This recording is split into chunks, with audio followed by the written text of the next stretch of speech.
ਤੇ ਫਿਰ ਪਿਆਰਿਓ ਇਹਨਾਂ ਨੂੰ ਫਿਰ ਦੋਸ਼ ਹੀ ਕਾਹਦਾ ਲੱਗ ਗਿਆ? ਭਾਵ ਕਿ ਫਿਰ ਨਾ ਵੀ ਇਹਨਾਂ ਨੇ ਕਤਲੋ ਗਾਰਦ ਕੀਤੀ, ਮਾਰਨਾ ਕੀਤਾ, ਗੁਰੂ ਘਰ ਦੇ ਨਾਲ ਅਤਿਆਚਾਰ ਕੀਤਾ।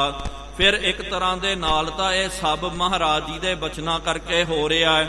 ਇਸ ਕਰਕੇ ਪਿਆਰਿਓ ਜੇ ਆਪਾਂ ਗੁਰਬਾਣੀ ਪੜ੍ਹਦੇ ਹਾਂ, ਦਸਮ ਗ੍ਰੰਥ ਸਾਹਿਬ ਜੀ ਪੜ੍ਹਦੇ ਹਾਂ ਔਰ ਕਈ ਇਤਿਹਾਸਕਾਰਾਂ ਨੂੰ ਜਦੋਂ ਪੜ੍ਹਦੇ ਹਾਂ, ਉਹ ਇਸ ਗੱਲ ਦੇ ਨਾਲ ਸਹਿਮਤ ਨਹੀਂ ਹਨ ਕਿ ਸਤਿਗੁਰੂ ਮਹਾਰਾਜ ਜੀ ਨੇ ਆਪ ਡਾਕਟਰ ਭਾਈ ਵੀਰ ਸਿੰਘ ਜੀ ਬਾਰ-ਬਾਰ ਪਿਆਰਿਓ ਇਹ ਜਦੋਂ ਗੱਲ ਆਉਂਦੀ ਹੈ ਕੋਟ ਕਰਦੇ ਹਨ, ਦੱਸਦੇ ਹਨ ਕਿ ਇਸ ਤਰ੍ਹਾਂ ਦੀ ਗੱਲ ਨਹੀਂ ਹੈ ਕਰਕੇ। ਖੈਰ ਪਿਆਰਿਓ ਰਹੋ ਵਿਚਾਰ ਇਸ ਤਰ੍ਹਾਂ ਹੁਮਾਯੂ ਚੱਲ ਗਿਆ। ਫਿਰ ਬਾਅਦ ਦੇ ਵਿੱਚ 16 ਸਾਲ ਤੋਂ ਬਾਅਦ ਉਹਨੇ ਫਿਰ ਉੱਥੇ ਵਿਲਾਇਤ ਦੇਸ਼ ਈਰਾਨ ਇਰਾਕ ਉੱਥੇ ਜਾ ਕਰਕੇ ਉੱਥੋਂ ਫੌਜਾਂ ਲੈ ਕਰਕੇ ਫਿਰ ਦੁਬਾਰਾ ਉਹਨੇ ਚੜ੍ਹਾਈ ਕਰਨੀ ਕੀਤੀ। ਉਹਨੂੰ ਆਪਣਾ ਰਾਜਪਾਟ ਜਿਹੜਾ ਉਹ ਪ੍ਰਾਪਤ ਹੋ ਗਿਆ। ਇਹ ਜਿਹੜਾ ਪ੍ਰਸੰਗ ਆਪ ਜੀਆਂ ਨੇ ਪਿਛਲੇ ਦੀਵਾਨਾਂ ਦੇ ਵਿੱਚ ਬਹੁਤ ਪ੍ਰੇਮ ਤੇ ਸਤਿਕਾਰ ਸਹਿਤ ਸਰਵਣ ਕੀਤਾ ਸੀ। ਆਓ ਪਿਆਰਿਓ ਅਗਲਾ ਅਧਿਆਇ ਅਗਲੀ ਕਥਾ ਨੂੰ ਆਪਾਂ ਸਰਵਣ ਕਰਨਾ ਕਰੀਏ। ਕੋਈ ਵੀ ਰਸਨਾ ਵਾਂਝੀ ਨਾ ਰਵੇ, ਸਤਿਗੁਰੂ ਮਹਾਰਾਜ ਜੀ ਦੇ ਚਰਨਾਂ ਦਾ ਧਿਆਨ ਧਾਰਨ ਕਰਦਿਆਂ ਹੋਇਆ ਦੋਵੇਂ ਹੱਥ ਜੋੜ ਕਰਕੇ ਸ਼ਰਧਾ ਭਾਵਨਾ ਦੇ ਵਿੱਚ ਭਿੱਜ ਕਰਕੇ ਸਤਿਗੁਰਾਂ ਦੇ ਪਾਵਨ ਅਸਥਾਨ ਤੇ ਆਪਣੀ ਹਾਜ਼ਰੀ ਨੂੰ ਦਰਜ ਕਰਵਾਉਂਦਿਆਂ ਹੋਇਆਂ ਪ੍ਰੇਮ ਤੇ ਸਤਿਕਾਰ ਸਹਿਤ ਉਚਾਰਨ ਕਰਨਾ ਕਰੋ ਜੀ। ਸਤਿਨਾਮ ਸ਼੍ਰੀ ਵਾਹਿਗੁਰੂ ਜੀ। ਫਿਰ ਇੱਕ ਵਾਰੀ ਉਚਾਰਨ ਕਰੋ ਜੀ। ਸਤਿਨਾਮ ਸ਼੍ਰੀ ਵਾਹਿਗੁਰੂ ਜੀ। ਸਤਿਨਾਮ ਸ਼੍ਰੀ ਵਾਹਿਗੁਰੂ ਸਾਹਿਬ ਜੀ।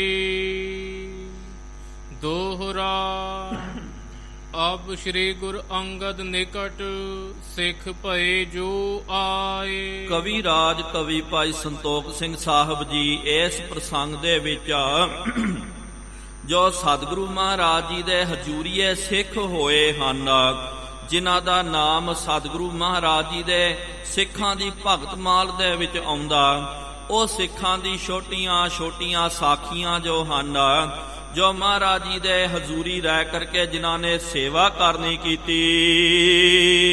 ਕਹੂੰ ਕਥਾ ਨਿਰਧਾਰ ਕਰ ਸੁਨੋ ਸੰਤ ਚਿਤ ਲਾਏ। ਕਵੀ ਰਾਜ ਜੀ ਕਹਿੰਦੇ ਕਿ ਉਹ ਕਥਾ ਜਿਹੜੀ ਹੈ ਨਿਰਧਾਰ ਕਰਕੇ ਉਹਦਾ ਚੰਗੀ ਤਰ੍ਹਾਂ ਵਿਸ਼ਲੇਸ਼ਣ ਕਰਕੇ ਮੈਂ ਆਪ ਜੀ ਨੂੰ ਸਰਵਣ ਕਰਾਉਂਦਾ ਹਾਂ। ਐ ਪਿਆਰਿਓ ਗੁਰੂ ਕੇ ਸਿੱਖੋ ਸੰਤ ਜਨੋ, ਸ਼ਰਧਾ ਭਾਵਨਾ ਦੇ ਨਾਲ ਉਹ ਆਉਣ ਵਾਲੀ ਕਥਾ ਨੂੰ ਆਪਨੇ ਸਰਵਣ ਕਰੋ। ਚੌਪਈ ਸੇਵਕ ਰਹਿ ਪਾਸ ਇੱਕ ਜੀਵਾ। ਸਤਿਗੁਰੂ ਗੁਰੂ ਅੰਗਦ ਦੇਵ ਜੀ ਮਹਾਰਾਜ ਜੀ ਦਾ ਇੱਕ ਸੇਵਕ ਜਿਹੜਾ ਹੈ, ਜਿਹਦਾ ਨਾਮ ਭਾਈ ਜੀਵਾ। ਸੇਵਹਿ ਸ਼ਰਧਾ ਧਰੇ ਸਦੀਵਾ। ਸਦਾ ਪਿਆਰਿਓ ਸ਼ਰਧਾ ਭਾਵਨਾ ਧਾਰਨ ਕਰਕੇ ਗੁਰੂ ਘਰ ਦੇ ਵਿੱਚ ਇਹ ਸੇਵਾ ਟਹਿਲ ਕਰਿਆ ਕਰਦਾ ਸੀ।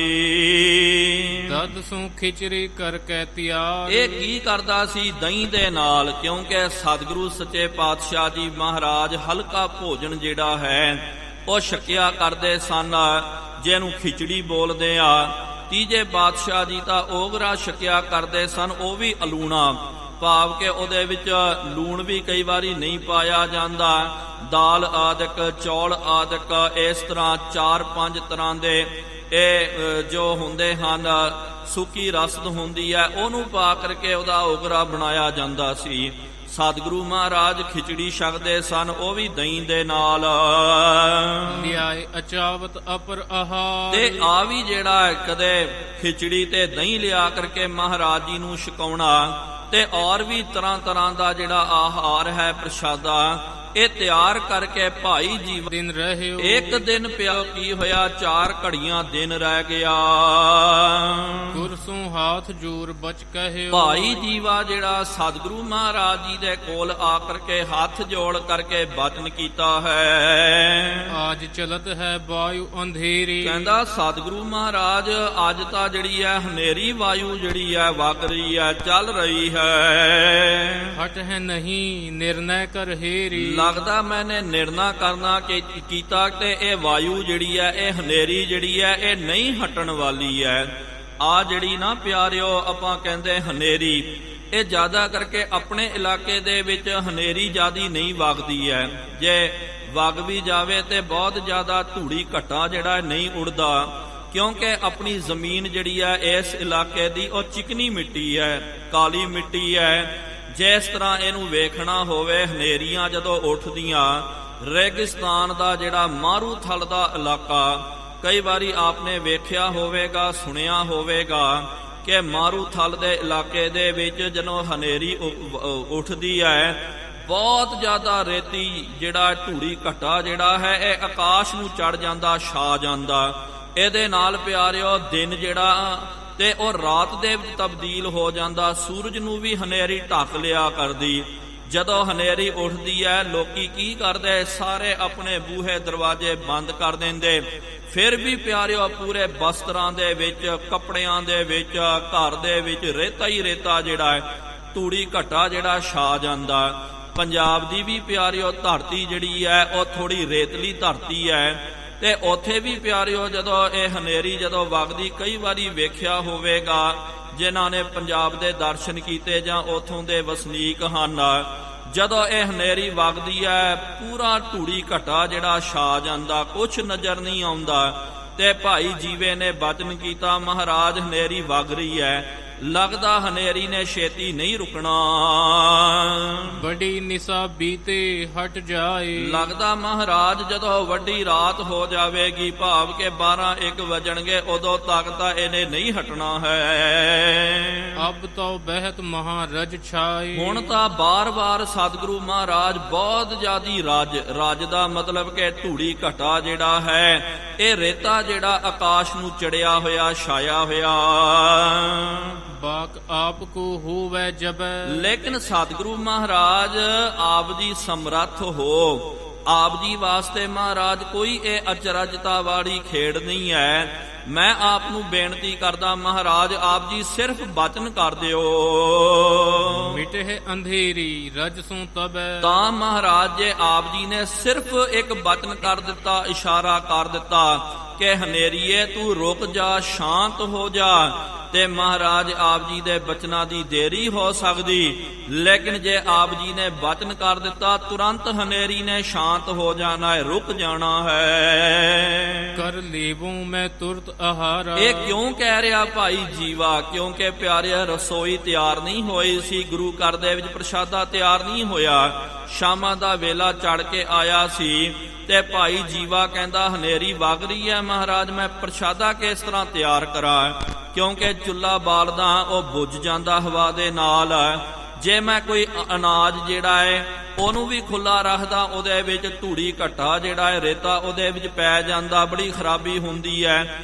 ਇਸ ਕਰਕੇ ਜੇ ਆਪਨੇ ਬਚਨ ਕੀ ਕਰ ਦਿੱਤਾ, ਮਹਾਰਾਜ ਜ਼ਿਆਦਾ ਨਹੀਂ, 1 ਘੰਟੇ ਵਾਸਤੇ ਰੋਕ ਦਿਓ, ਉਹਦੇ ਵਿੱਚ ਮੈਂ ਦਬਾ ਦਬ ਪ੍ਰਸ਼ਾਦਾ ਜਿਹੜਾ ਤਿਆਰ ਕਰ ਲਵਾਂ। ਤੁਮਹਿ ਅਚਾਵੋਂ ਵਿਵਿਧ ਪ੍ਰਕਾਰਾ। ਤਰ੍ਹਾਂ ਤਰ੍ਹਾਂ ਦਾ ਭੋਜਨ ਜਿਹੜਾ ਤਿਆਰ ਕਰਕੇ ਮੈਂ ਆਪ ਜੀ ਨੂੰ ਛਕਾਵਾਂ। ਸਤਿਗੁਰੂ ਜੀਓ ਬਹਰੂ ਚਲਹਿ ਜਥਾ ਅਬ ਅਹੈ। ਫਿਰ ਮਹਾਰਾਜ ਸਾਨੂੰ ਕੀ ਲੋੜ ਹੈ, ਬਸ ਇੱਕ ਵਾਰੀ ਪ੍ਰਸ਼ਾਦਾ ਛਕ ਲਿਆ, ਬੂਏ ਬੰਦ ਕਰਕੇ ਅੰਦਰ ਵੜ ਜਾਵਾਂਗੇ। ਉਸ ਤੋਂ ਬਾਅਦ ਜਿੰਨੀ ਮਰਜ਼ੀ ਵਗਾਉਣੀ ਹੈ ਹਨੇਰੀ ਆਪ ਜੀ ਵਗਾਉਣਾ ਕਰੋ। ਫਿਰ ਉਹਨੂੰ ਆਦੇਸ਼ ਕਰ ਦਿਓ ਕਿ ਭਾਈ ਜੇ ਵਗਣਾ ਤੇ ਵਗ ਪਵੇ। ਸ੍ਰੀ ਅੰਗਦ ਸੁਨ ਤਿਸ ਤੇ ਕਹੈ। ਇਸ ਤਰ੍ਹਾਂ ਭਾਈ ਜੀਵੇ ਤੋਂ ਬਚਨ ਸੁਣਾ। ਇਹੋ ਜਿਹਾ ਮਨੋਰਥ ਜਿਹੜਾ ਹੈ, ਮਨੋਰਥ ਦਾ ਭਾਵ ਕਿ ਮਨ ਦੇ ਵਿੱਚ ਜੋ ਇੱਛਾ ਆਪਾਂ ਧਾਰਨ ਕਰਦੇ ਆ, ਇਹੋ ਜੀ ਇੱਛਾ ਆਪਣੇ ਮਨ ਦੇ ਵਿੱਚ ਭਾਈ ਨਾ ਧਾਰਨ ਕਰਨਾ ਕਰ। ਜਿਸ ਤੇ ਮਹਾ ਦੋਸ਼ ਸਿਰ ਧਰੀ। ਇਹਦੇ ਨਾਲ ਪਿਆਰਿਆ ਬਹੁਤ ਵੱਡਾ ਦੋਸ਼ ਜਿਹੜਾ ਹੈ ਸਿਰ ਦੇ ਉੱਤੇ ਲੱਗ ਜਾਂਦਾ ਹੈ। ਬਹੁਤ ਵੱਡੇ ਆਪਾਂ ਪਾਪ ਦੇ ਭਾਗੀ ਬਣ ਜਾਂਦੇ ਹਾਂ। ਪਰਮੇਸ਼ਰ ਜੋ ਵਾਯੂ ਬਹਾਈ। ਆ ਜਿਹੜੀ ਵਾਯੂ ਜਿਹੜੀ ਹੈ ਇਹ ਆਪਾਂ ਨੇ ਥੋੜੀ ਵਾਉਣੀ ਕੀਤੀ ਹੈ, ਇਹ ਤਾਂ ਪ੍ਰਮਾਤਮਾ ਦੇ ਹੁਕਮ ਦੇ ਵਿੱਚ, ਉਹਦੀ ਰਜ਼ਾ ਦੇ ਵਿੱਚ। ਸਤਿਗੁਰੂ ਮਹਾਰਾਜ ਜੀ ਨੇ ਕਿਹਾ ਨਾ, ਆਸਾ ਦੀ ਵਾਰ ਦੇ ਵਿੱਚ, ਭੈ ਵਿੱਚ ਪਵਨ ਵਹਿ ਸਦਵਾਓ, ਭੈ ਵਿੱਚ ਚੱਲਹਿ ਲਖ ਦਰਿਆਓ। ਭੈ ਦੇ ਵਿੱਚ ਅਗਨ ਕਢਹਿ ਵੇਕਾਰ, ਭੈ ਵਿੱਚ ਧਰਤੀ ਦੱਬੀ ਪਹਾੜ, ਭੈ ਵਿੱਚ ਸੂਰਜ, ਭੈ ਵਿੱਚ ਚੰਦ, ਕੋਹ ਕਰੋੜੀ ਅੰਤ ਨਾ ਅੰਤ। ਤੇ ਸਤਿਗੁਰੂ ਮਹਾਰਾਜ ਜੀ ਨੇ ਕਿਹਾ ਇਹ ਸਭ ਪਰਮਾਤਮਾ ਦੇ ਭੈ ਦੇ ਵਿੱਚ, ਭਾਵ ਕਿ ਸਭ ਪਰਮਾਤਮਾ ਦੇ ਹੁਕਮ ਦੇ ਵਿੱਚ ਵਗ ਰਿਹਾ ਹੈ, ਹੋ ਰਿਹਾ ਹੈ। ਜੋ ਕੁਛ ਆਪਾਂ ਵੇਖ ਰਹੇ ਹਾਂ, ਆ ਪੌਣ ਉੱਠ ਰਹੀ ਹੈ, ਆ ਧਰਤੀ ਜਿਹੜੀ ਹੈ ਭਾਰ ਦੇ ਹੇਠ ਦੱਬੀ ਹੋਈ ਹੈ, ਆਕਾਸ਼ ਜਿਹੜਾ ਖੁੱਲਾ ਹੈ, ਚੰਦ ਤਾਰੇ ਆਕਾਸ਼ ਦੇ ਵਿੱਚ ਲੱਗੇ ਹੋਏ ਹਨ, ਇਹ ਸਭ ਆਪਣੇ ਕੀਤੇ ਕਰਾਏ ਥੋੜੀ ਹੋਇਆ ਹੈ, ਇਹ ਸਭ ਪਰਮਾਤਮਾ ਦੇ ਹੁਕਮ ਦੇ ਵਿੱਚ ਹੋ ਰਿਹਾ ਹੈ। ਇਸ ਤੇ ਬਹੁ ਕਾਰਜ ਨਿਭਾਈ, ਕਿਉਂਕਿ ਤੈਨੂੰ ਕੀ ਲੱਗਦਾ ਕਿ ਆ ਜਿਹੜੀ ਹਨੇਰੀ ਵਗ ਰਹੀ ਹੈ ਭਾਈ, ਇਹਦੇ ਨਾਲ ਤਾਂ ਕੋਈ ਕੰਮ ਨਹੀਂ ਹੋਣਾ। ਮਹਾਰਾਜ ਜੀ ਨੇ ਕਿਹਾ ਇਹਦੇ ਨਾਲ ਬੜੇ ਕੰਮ ਹੁੰਦੇ ਹਨ। ਸਰਤਾ ਪਤ ਮਹਿ ਅਨਿਕ ਜਹਾਜ਼, ਕਿਉਂਕਿ ਸਰਤਾ ਪਤ, ਸਰਤਾ ਦਾ ਮਤਲਬ ਹੈ ਕਿ ਨਦੀਆਂ, ਨਦੀਆਂ ਦਾ ਪਤੀ ਉਹਦਾ ਮਾਲਕ ਕੌਣ ਹੈ? ਸਮੁੰਦਰ। ਜਿਹੜੀਆਂ ਨਦੀਆਂ ਸਮੁੰਦਰਾਂ ਦੇ ਵਿੱਚ ਜਾ ਕਰਕੇ ਮਿਲ ਜਾਂਦੀਆਂ, ਇਸ ਕਰਕੇ ਸਮੁੰਦਰ ਨੂੰ ਸਰਤਾਪਤ ਕਿਹਾ ਜਾਂਦਾ। ਸਮੁੰਦਰਾਂ ਦੇ ਵਿੱਚ ਬਹੁਤ ਜ਼ਿਆਦਾ ਵੱਡੇ ਜਹਾਜ਼, ਬੇੜੇ ਆਦਿਕ ਤਰਦੇ ਹਨ। ਨਰਨ ਹਜ਼ਾਰੋਂ ਲਾਦ ਸਮਾ, ਹਜ਼ਾਰਾਂ ਦੀ ਗਿਣਤੀ ਦੇ ਵਿੱਚ ਲੋਕੀ ਜਹਾਜ਼ਾਂ ਦੇ ਵਿੱਚ ਬੈਠ ਕਰਕੇ ਸਫ਼ਰ ਤੈਅ ਕਰਦੇ ਹਨ, ਤੇ ਨਾਲ ਅਣਗਿਣਤ ਬੇਸ਼ੁਮਾਰ ਭਾਰ ਜਹਾਜ਼ਾਂ ਦੇ ਵਿੱਚ ਲੱਦ ਕਰਕੇ ਲੈ ਕੇ ਜਾਂਦੇ। ਅੱਜ ਵੀ ਪਿਆਰਿਓ, ਜਿਹੜੇ ਦੇਸ਼ਾਂ ਦੇ ਵਿੱਚ, ਵੱਡੇ ਵੱਡੇ ਦੇਸ਼ਾਂ ਦੇ ਵਿੱਚ ਜੋ ਬਿਜ਼ਨਸ ਕੀਤਾ ਜਾਂਦਾ, ਜਿਹਨੂੰ ਆਪਾਂ ਇੰਪੋਰਟ ਤੇ ਐਕਸਪੋਰਟ ਜਿਹਨੂੰ ਬੋਲਦੇ ਆ, ਉਹ ਸਭ ਤੋਂ ਜ਼ਿਆਦਾ ਪਿਆਰਿਓ ਮਾਲ ਜਿਹੜਾ ਜਹਾਜ਼ਾਂ ਦੇ ਰਾਹੀਂ ਆਉਂਦਾ ਹੈ। ਪਾਣੀ ਦੇ ਜੋ ਜਹਾਜ਼ ਹੁੰਦੇ ਹਨ, ਵੱਡੇ ਵੱਡੇ ਸ਼ਿਪ ਜਿਹੜੇ ਹੁੰਦੇ, ਇੰਨੇ ਵੱਡੇ ਵੱਡੇ ਕੰਟੇਨਰ ਆਦਿਕ ਹੁੰਦੇ ਹਨ, ਸਾਰਾ ਸਮਾਨ ਉਹਦੇ ਵਿੱਚ ਲੱਦ ਕਰਕੇ ਕਈ ਟਣਾ ਮਨਾ ਪਹਾੜ, ਬਹੁਤ ਆਪਾਂ ਕਹਿ ਨਹੀਂ ਸਕਦੇ ਆ, ਉਹੀ ਉਹਦੇ ਉੱਤੇ ਲੱਦ ਕਰਕੇ ਇੱਕ ਦੇਸ਼ ਤੋਂ ਦੂਜੇ ਦੇਸ਼ ਦੇ ਵਿੱਚ ਉਹ ਮਾਲ ਜਿਹੜਾ ਪਹੁੰਚਾਇਆ ਜਾਂਦਾ। ਪਹਿਲੇ ਜ਼ਮਾਨੇ ਦੇ ਵਿੱਚ ਵੀ ਪਿਆਰਿਓ ਸਮੁੰਦਰ ਦੇ ਰਾਹੀਂ ਜਿਹੜਾ ਵਿਆਪਾਰ ਕੀਤਾ ਜਾਂਦਾ, ਵੱਡੇ ਵੱਡੇ ਵਿਆਪਾਰੀ ਜਿਹੜੇ ਹਨ ਸਮੁੰਦਰ ਦੇ ਥਾਈਂ ਉਹ ਮਾਲ ਲੱਦ ਕਰਕੇ ਲੈ ਕੇ ਆਉਂਦੇ, ਆਪਣਾ ਮਾਲ ਵੇਚਦੇ, ਤੇ ਇਥੋਂ ਜਿਹੜੀ ਬਹੁਤਾਤ ਦੇ ਵਿੱਚ ਜੋ ਚੀਜ਼ ਲੱਭਦੀ ਆ ਉਹ ਲੱਦ ਕੇ ਲੈ ਕੇ ਚੱਲ ਜਾਂਦੇ। ਬਹੁ ਵਿਵਹਾਰ ਕਰਹਿ ਹਿਤ ਰੋਜ਼ੀ, ਇਹ ਲੋਕ ਜਿਹੜੇ ਹਨ ਬੜਾ ਵਿਵਹਾਰ ਕਰਦੇ ਹਨ ਆਪਣੀ ਰੋਜ਼ੀ ਰੋਟੀ ਦੇ ਵਾਸਤੇ। ਦੀਪਨ ਗਮਨਹਿ ਲਾਹਾ ਖੋਜੀ, ਉਹ ਵੱਡੇ ਵੱਡੇ ਦੀਪ ਜਿਹੜੇ ਹਨ, ਜਿਸ ਤਰ੍ਹਾਂ ਕਿ ਭਾਰਤ ਵੀ ਜਿਹੜਾ ਹੈ ਨਾ ਪਿਆਰਿਓ, ਇਹ ਇੱਕ ਬਹੁਤ ਵੱਡਾ ਜਿਹੜਾ ਮਹਾਦੀਪ ਹੈ। ਦੀਪ ਉਹਨੂੰ ਕਿਹਾ ਜਾਂਦਾ ਜਿਹੜਾ ਚਾਰੋਂ ਪਾਸਿਆਂ ਤੋਂ ਜਾਂ ਤਿੰਨ ਪਾਸਿਆਂ ਤੋਂ ਜਿਹੜਾ ਸਮੁੰਦਰ ਦੇ ਵਿੱਚ ਹੁੰਦਾ ਹੈ, ਸਮੁੰਦਰ ਦੇ ਕਿਨਾਰੇ ਜਿਹਨੂੰ ਵੱਜਦੇ ਹਨ। ਜੇ ਵੇਖਿਆ ਜਾਵੇ ਪਿਆਰਿਓ, ਭਾਰਤ ਦਾ ਨਕਸ਼ਾ ਆਪ ਵੇਖਣਾ ਕਰੋ, ਭਾਰਤ ਦਾ ਅੱਧੇ ਤੋਂ ਵੱਧ ਬਹੁਤ ਲੰਬਾ ਵੱਡਾ ਹਿੱਸਾ ਜਿਹੜਾ ਹੈ ਉਹ ਤਿੰਨ ਥਾਈਂ ਜਿਹੜੇ ਹਨ ਇਹ ਸਮੁੰਦਰ ਵੱਜਦੇ ਹਨ। ਇੱਕ ਤਾਂ ਜਿਹੜਾ ਹੈ ਅਰੇਬੀਅਨ ਓਸ਼ਨ ਹੈ, ਥੱਲੇ ਜਿਹੜਾ ਹੈ ਜਿਹਨੂੰ ਆਪਾਂ ਕਹਿੰਦੇ ਆ ਹਿੰਦ ਮਹਾਸਾਗਰ, ਤੇ ਬੰਗਾਲ ਦੀ ਖਾੜੀ। ਇਹ ਤਿੰਨ ਸਮੁੰਦਰ ਜਿਹੜੇ ਹਨ ਹਿੰਦੁਸਤਾਨ ਦੀ ਸਰਹੱਦ ਦੇ ਨਾਲ ਜੁੜਦੇ। ਤੇ ਮਹਾਰਾਜ ਜੀ ਨੇ ਕਿਹਾ ਇਸ ਤਰ੍ਹਾਂ ਜੋ ਵੱਡੇ ਦਵੀਪ ਹਨ ਉਹਦੇ ਵਿੱਚ ਜਾ ਕਰਕੇ ਆਪਣਾ ਮਾਲ ਵੇਚਦੇ ਹਨ, ਉੱਥੋਂ ਇਹ ਲਾਹਾ ਪ੍ਰਾਪਤ ਕਰਦੇ। ਬਹੁਤ ਦਿਵਸ ਕੇ ਟਿਕ ਸੋ ਰਹੇ, ਇਹ ਲੋਕ ਜਿਹੜੇ ਹਨ ਕਿਉਂਕਿ ਅਜੰਦੇ ਕਈ ਦਿਨਾਂ ਦਾ ਇਹ ਲੰਬਾ ਸਮਾਂ ਇੰਤਜ਼ਾਰ ਕਰਦੇ। ਅਬ ਚਲਾਏ ਵਾਯੂ ਇਹ ਲਹੇ, ਆ ਜਦੋਂ ਵਾਯੂ ਚੱਲਦੀ ਨਾ, ਹਨੇਰੀ ਜਦੋਂ ਵਗਦੀ ਹੈ, ਉਸ ਵੇਲੇ ਆਪਣੇ ਜਹਾਜ਼ ਜਿਹੜੇ ਉਹਦੇ ਇਹ ਪਤਵਾਰ ਖੋਲ ਦਿੰਦੇ ਹਨ ਤੇ ਇਹਨੂੰ ਸਮੁੰਦਰ ਦੇ ਵਿੱਚ ਠੇਲ ਦਿੰਦੇ, ਉਹਦੇ ਵਿੱਚ ਉਹਨੂੰ ਉਤਾਰ ਦਿੰਦੇ। ਹਿਤ ਆਹਾਰ ਕੇ ਕਰਹਿ ਕਮਾਈ, ਆਪਣੇ ਆਹਾਰ ਦੇ ਵਾਸਤੇ ਇੱਕ ਦੇਸ਼ ਤੋਂ ਦੂਜੇ ਦੇਸ਼ ਦੀ ਯਾਤਰਾ ਕਰਕੇ, ਸੌਦਾਗਰੀ ਕਰਕੇ ਇਹ ਕਮਾਈ ਕਰਿਆ ਕਰਦੇ ਹਨ। ਕਿਉਂਕਿ ਅਜੋਕੇ ਜ਼ਮਾਨੇ ਦੇ ਵਿੱਚ ਜੋ ਜਹਾਜ਼ ਹਨ, ਪੈਟਰੋਲ ਹੋ ਗਿਆ, ਡੀਜ਼ਲ ਜਾਂ ਬਿਜਲੀ ਦੇ ਨਾਲ ਚੱਲਦਾ। ਪਹਿਲੇ ਜ਼ਮਾਨਿਆਂ ਦੇ ਵਿੱਚ ਪਿਆਰਿਓ ਆਪਨੇ ਵੇਖਿਆ ਹੋਵੇਗਾ, ਪੁਰਾਣੇ ਜੋ ਜਹਾਜ਼ ਹੁੰਦੇ ਸਨ ਉਹਦੇ ਉੱਤੇ ਇੱਕ ਪਤਵਾਰ ਜਿਹੜਾ ਉਹ ਬੰਨਿਆ ਜਾਂਦਾ ਸੀ, ਬਹੁਤ ਮੋਟਾ ਜਿਹਾ ਕੱਪੜਾ ਹੁੰਦਾ, ਉਹ ਭਿੱਜਦਾ ਵੀ ਨਹੀਂ ਹੈ, ਵਾਟਰਪ੍ਰੂਫ ਹੁੰਦਾ। ਤੇ ਇਹ ਕੀ ਕਰਦੇ ਹਨ, ਜਦੋਂ ਵੇਖਦੇ ਕਿ ਹਵਾ ਕਿਸ ਪਾਸੇ ਨੂੰ ਜਾ ਰਹੀ ਹੈ, ਵੱਡਾ ਸਾਰਾ ਥਮਲਾ ਜਿਹੜਾ ਡੰਡਾ ਜਿਹੜਾ ਉਹਦੇ ਵਿੱਚ ਜਹਾਜ਼ ਦੇ ਵਿੱਚ ਗੱਡਿਆ ਹੋਇਆ ਹੁੰਦਾ, ਤੇ ਜਿਸ ਪਾਸੇ ਇਹਨਾਂ ਨੇ ਜਾਣਾ, ਜੇ ਉਸ ਪਾਸੇ ਦੀ ਹਵਾ ਵਗਦੀ ਹੋਵੇ, ਇਹ ਕੀ ਕਰਦੇ, ਉਹ ਪਤਵਾਰ ਜਿਹੜਾ ਉਹਨੂੰ ਖੋਲ ਦਿੰਦੇ, ਉਹਨੂੰ ਕੱਜ ਲੈਂਦੇ। ਹਵਾ ਦਾ ਜਦੋਂ ਥਪੇੜਾ ਜਿਹੜਾ ਹੈ ਪਹਾੜ ਉਹਦੇ ਉੱਤੇ ਵੱਜਦਾ, ਕੱਪੜੇ ਦੇ ਉੱਤੇ, ਤੇ ਕਪੜਾ ਬੜਾ ਮੋਟਾ ਹੁੰਦਾ ਤੇ ਉਹਦੇ ਵਿੱਚੋਂ ਹਵਾ ਲੰਘਦੀ ਨਹੀਂ ਹੈ। ਇੰਨਾ ਪਹਾੜ ਪੈਂਦਾ ਉਹਦੇ ਉੱਤੇ, ਕਪੜੇ ਦੇ ਉੱਤੇ ਵਜਨ ਪੈਂਦਾ, ਤੇ ਜਿਸ ਕਰਕੇ ਜਹਾਜ਼ ਜਿਹੜੇ ਹਨ ਪਾਣੀ ਦੇ ਵਿੱਚ ਤਰਦੇ ਹਨ, ਅੱਗੇ ਨੂੰ ਵੱਧਦੇ ਹਨ। ਇਸ ਤਰ੍ਹਾਂ ਉਹਨਾਂ ਜ਼ਮਾਨਿਆਂ ਦੇ ਵਿੱਚ ਸਤਿਗੁਰੂ ਜੀ ਕਹਿਣ ਲੱਗੇ ਕਿ ਵੱਡੇ ਵੱਡੇ ਇਹ ਜਹਾਜ਼ਾਂ ਦੇ ਮਾਲਕ ਉਹ ਇੰਤਜ਼ਾਰ ਕਰਦੇ ਕਿ ਭਾਈ ਕਦੋਂ ਹਨੇਰੀ ਆਵੇ, ਕਦੋਂ ਇਸ ਤਰ੍ਹਾਂ ਦੀ ਵਾਯੂ ਵਗੇ, ਤੇ ਜਿਸ ਕਰਕੇ ਅਸੀਂ ਆਪਣੇ ਜਹਾਜ਼ਾਂ ਨੂੰ ਸਮੁੰਦਰ ਦੇ ਵਿੱਚ ਉਤਾਰਨਾ ਕਰੀਏ। ਤਿਸ ਮਿਸ ਦੇਤ ਤਿਨਹੁ ਜਗ ਰਾਈ। ਉਹਨਾਂ ਦੇ ਵਾਸਤੇ ਪ੍ਰਮਾਤਮਾ ਕੀ ਕਰਦਾ, ਫਿਰ ਹਵਾ ਵੀ ਵਗ ਰਿਹਾ ਹੈ, ਉਸ ਕਰਕੇ ਹਨੇਰੀ ਵੀ ਵਗ ਰਹੀ ਹੈ। ਕਿਉਂਕਿ ਪਿਆਰਿਓ ਕੋਈ ਵੀ ਚੀਜ਼ ਆ ਪਰਮਾਤਮਾ ਦੀ ਜੋ ਵੀ ਬਣਾਈ ਹੋਈ ਚੀਜ਼ ਆ, ਕਈ ਵਾਰੀ ਆਪਾਂ ਵੇਖਦੇ ਆ ਤੇ ਕਈ ਚੀਜ਼ਾਂ ਜਿਹੜੀਆਂ ਨੁਕਸਾਨਦਾਇਕ ਹੁੰਦੀਆਂ ਹਨ, ਲੇਕਿਨ ਪਿਆਰਿਓ ਉਹ ਸਿਰਫ 100% ਕੋਈ ਚੀਜ਼ ਦਾ ਨੁਕਸਾਨ ਨਹੀਂ ਹੁੰਦਾ। ਕਹਿਣ ਦਾ ਭਾਵ ਕਿ ਹੋ ਸਕਦਾ ਕੁਝ ਚੀਜ਼ਾਂ ਜਿਹੜੀਆਂ ਨੁਕਸਾਨਦਾਇਕ ਹੁੰਦੀਆਂ, ਲੇਕਿਨ ਉਹਦੇ ਨਾਲ ਪਿਆਰਿਓ ਫਾਇਦੇ ਵੀ ਬਹੁਤ ਜ਼ਿਆਦਾ ਹੋ ਜਾਂਦੇ ਹਨ। ਕੋਈ ਵੀ ਬਿਮਾਰੀ, ਹੁਣ ਕਈ ਜਿਹੜੇ ਵਿਦਵਾਨ ਦਾਨੇ ਇਹ ਦੱਸਦੇ, ਉਹ ਦੱਸ ਰਹੇ ਹਨ, ਦਾਵਾ ਕਰ ਰਹੇ ਕਿ ਭਾਈ ਆ ਜਿਹੜੀ ਬਿਮਾਰੀ ਵੀ ਆਈ ਨਾ, ਕਰੋਨਾ ਵਾਇਰਸ ਆ, ਇਹ ਬਿਮਾਰੀ ਜਿਹੜੀ ਹੈ ਸਿਰਫ ਨੁਕਸਾਨ ਲੈ ਕਰਕੇ ਨਹੀਂ ਆਈ, ਇਹਦੇ ਬਹੁਤ ਸਾਰੇ ਫਾਇਦੇ ਵੀ ਹੋਣ ਵਾਲੇ ਹਨ ਜਾਂ ਹੋ ਰਹੇ ਹਨ, ਜਾਂ ਅੱਗੇ ਜਾ ਕਰਕੇ ਇਹਦਾ ਲਾਭ ਵੀ ਪ੍ਰਾਪਤ ਹੋਣਾ। ਇਹ ਨਹੀਂ ਹੈ ਕਿ ਭਾਈ ਕੋਈ ਚੀਜ਼ ਜਿਹੜੀ ਹੈ ਉਹ ਸਿਰਫ ਹਾਨੀਕਾਰਕ ਹੀ ਹੁੰਦੀ ਹੈ। ਜਿਸ ਤਰ੍ਹਾਂ ਆਪਾਂ ਵੇਖਦੇ ਹਾਂ ਕਿ ਜ਼ਹਿਰ ਜਿਹੜਾ ਪਿਆਰਿਓ, ਜ਼ਹਿਰ ਤਾਂ ਬੜਾ ਹਾਨੀਕਾਰਕ ਹੁੰਦਾ ਹੈ, ਜ਼ਹਿਰ ਨੂੰ ਜੋ ਵੀ ਛਕ ਲਵੇ ਉਹ ਮਰ ਜਾਂਦਾ, ਲੇਕਿਨ ਜ਼ਹਿਰ ਦਾ ਵੀ ਪਿਆਰਿਓ ਸਿਆਣੇ ਦੇ ਹੱਥ ਦੇ ਵਿੱਚ ਜ਼ਹਿਰ ਵੀ ਆ ਜਾਵੇ, ਉਹ ਜ਼ਹਿਰ ਤੋਂ ਵੀ ਬਹੁਤ ਕੰਮ ਲੈ ਲੈਂਦਾ। ਉਹਨੂੰ ਵੀ ਵੇਖਿਓ ਚੰਗੀ ਦ੍ਰਿਸ਼ਟੀ ਦੇ ਨਾਲ, ਚੰਗੇ ਪਾਸੇ ਉਹਦੀ ਵੀ ਉਹ ਸਦ ਵਰਤੋਂ ਉਹਦੀ ਕਰ ਲੈਂਦਾ। ਤਿਸ ਮਿਸ ਦੇਤ ਤਿਨਹੁ ਜਗ ਰਾਈ। ਉਹਨਾਂ ਦੇ ਵਾਸਤੇ ਜਗਤ ਦੇ ਮਾਲਕ ਇਹ ਹਵਾ ਭੇਜਦੇ ਹਨ। ਧਰਤੀ ਜਹਾਂ ਤਾਂਬਰ ਕੀ ਹੈ। ਨਾਲ ਸਤਿਗੁਰੂ ਜੀ ਕਹਿਣ ਲੱਗੇ ਜਿੱਥੇ ਭਾਈ ਤਾਂਬਰ ਦੀ ਧਰਤੀ ਹੈ, ਲੱਖੋਂ ਬਿਸਿਅਰ ਤਿਸ ਥਲ ਰਹਿ। ਉਹ ਅਸਥਾਨ, ਉਹ ਇਲਾਕੇ ਦੇ ਵਿੱਚ ਬਹੁਤ ਸਾਰੇ ਸੱਪ ਰਹਿੰਦੇ।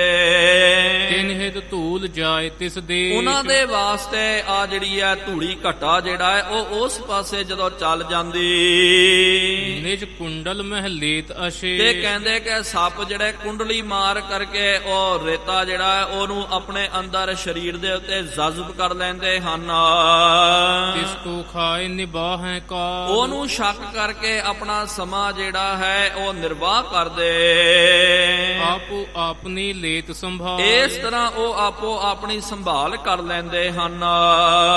ਲੱਖੋਂ ਅਹੈ ਸ਼ੁਦਾ ਤਰਸੇ। ਸਤਿਗੁਰੂ ਜੀ ਕਹਿਣ ਲੱਗੇ ਇੱਕ ਦੋ ਨਹੀਂ ਭਾਈ, ਲੱਖਾਂ ਦੀ ਗਿਣਤੀ ਦੇ ਵਿੱਚ ਉਹ ਸ਼ੁਦਾ ਦੀ ਵੀ ਪ੍ਰਤਪਾਲਨਾ ਜਿਹੜਾ ਹੈ ਉਹ ਕਰ ਰਿਹਾ ਹੈ। ਮਹਾਰਾਜ ਜੀ ਨੇ ਕਿਹਾ ਨਾ ਕਿ ਰੋਖ ਰੂਹਾਨ ਕੀ ਰੋਜ਼ੀ ਨਾ ਟਾਰੈ, ਕਿ ਰੋਖ ਰੂਹਾਨ ਦਾ ਭਾਵ ਹੈ, ਇਹਦਾ ਅਰਥ ਹੈ ਕਿ ਜਿਹੜੇ ਜੀਵਾਂ ਨੂੰ ਸਤਾਉਂਦੇ ਹਨ, ਦੁੱਖ ਦਿੰਦੇ ਹਨ, ਜਿਹੜੇ ਪਾਪੀ ਹਨ, ਪਾਮਰ ਹਨ, ਪਰਮਾਤਮਾ ਇੰਨਾ ਜ਼ਿਆਦਾ ਦਿਆਲੂ ਹੈ, ਇਹੋ ਜਿਹੇ ਪਾਪੀਆਂ ਦੀ ਵੀ ਔਰ ਰੋਜ਼ੀ ਜਿਹੜੀ ਹੈ ਨਹੀਂ ਟਾਲਦਾ, ਉਹਨਾਂ ਨੂੰ ਵੀ ਰੋਜ਼ੀ ਦਿੰਦਾ।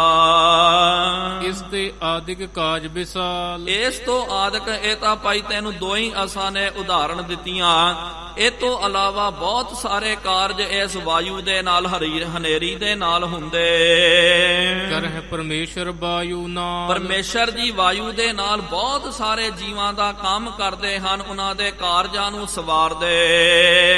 ਅਬ ਜੇ ਕਹਿ ਕਰ ਪੌਣ ਮਿਟਾਵੇ। ਸਤਿਗੁਰੂ ਜੀ ਕਹਿਣ ਲੱਗੇ ਭਾਈ ਜੀਵਿਆ, ਜੇ ਤੇਰੇ ਆਖੇ ਲੱਗ ਕਰਕੇ ਜੇ ਅਸਾਂ ਨੇ ਹੁਣ ਪੌਣ ਨੂੰ ਰੋਕ ਦਿੱਤਾ, ਵਿਗ੍ਰਹਿ ਕਾਜ ਸ਼ੁਦਤ ਰਹਿ ਜਾਵੇ। ਇਹ ਸਾਰਾ ਕੰਮ ਤਾਂ ਭਾਈ ਇਹ ਸਰਕੂਲੇਸ਼ਨ ਜਿਹੜਾ ਵਿਗੜ ਜਾਣਾ ਹੈ, ਉਹ ਤਾਂ ਭੁੱਖੇ ਰਹਿਣ ਜਾਣਗੇ ਤੇ ਬਹੁਤ ਵੱਡਾ ਨੁਕਸਾਨ ਹੋਵੇਗਾ।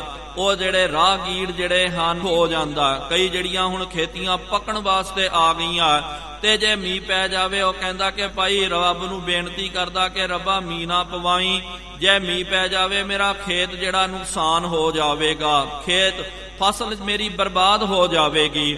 ਕਈ ਪਿਆਰਿਓ ਜਿਨ੍ਹਾਂ ਨੇ ਬੁਆਈ ਨਹੀਂ ਕਰਨੀ ਕੀਤੀ, ਉਹ ਤਾਂ ਅਰਦਾਸਾਂ ਕਰਦੇ ਕਿ ਰੱਬ ਜੀ ਚੰਗੀ ਤਰ੍ਹਾਂ ਮੀਂਹ ਪਵਾਓ, ਜੇ ਮੀਂਹ ਪੈ ਜਾਵੇਗਾ ਤੇ ਮੈਂ ਆਪਣੀ ਬੁਆਈ ਕਰਨਾ ਕਰਾਂ।